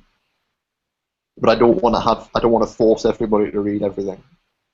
I was going to say, if you have some text that you want to make available, but you can't, you know, through structure here or something, I can try and make them available through my independent server, because I know there's some involved. Well, we can Okay. sort something out. So logic and individuation next week. The week after, I want to talk about modality, and so we'll come back to this stuff about possible worlds, and alternatives to thinking about modality in terms of possible worlds. And then the final week, I'll talk about sort of time and universals, and try and link all these things together. I can put up a link to my paper on blurs, which kind of provides the thread for all this. And with Josh, I can maybe work out some other additional reading. But I'd very much like if Giancarlo originally wanted to present in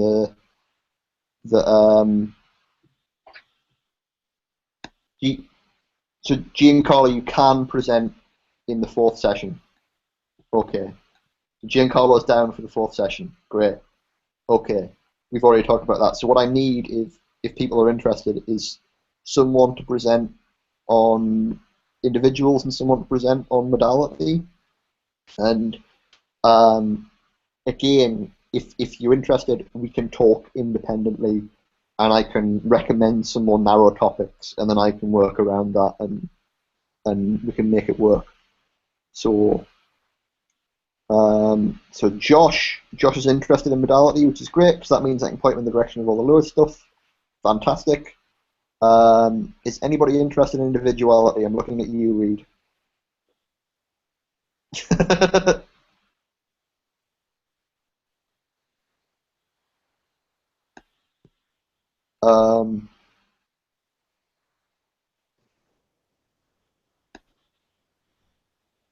Sorry. Can you hear me? Yeah, I can hear you. Yeah, maybe email me about it and we'll talk. When is that the next session? That's the next session. We can do something limited. Maybe. It's only 7 days away. It's not like tomorrow. I have a lot going on this week, but I would like I'd like to try it. Hopefully, we can discuss more. And again, like I really would like it to be more discussion and less me just trying to present too much information. So that's the plan. We have rough ideas of who's going to present and what it's going to involve. I'm really looking forward to working through stuff more with you guys.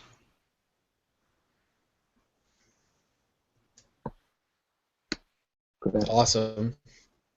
And there is going to be, as I say, there's inevitably going to be some logic involved. And I'm going to attempt to try and figure out a way that I can actually draw stuff and you can see it. I really miss having a whiteboard and doing these things.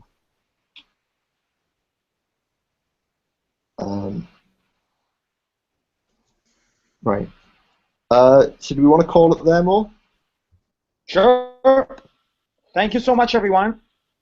Thanks, for, Pete. It was awesome. For participating in the class. It was a really useful class, and I have to go back and listen to it one more time, but because it touched upon a lot of things that I'm interested in.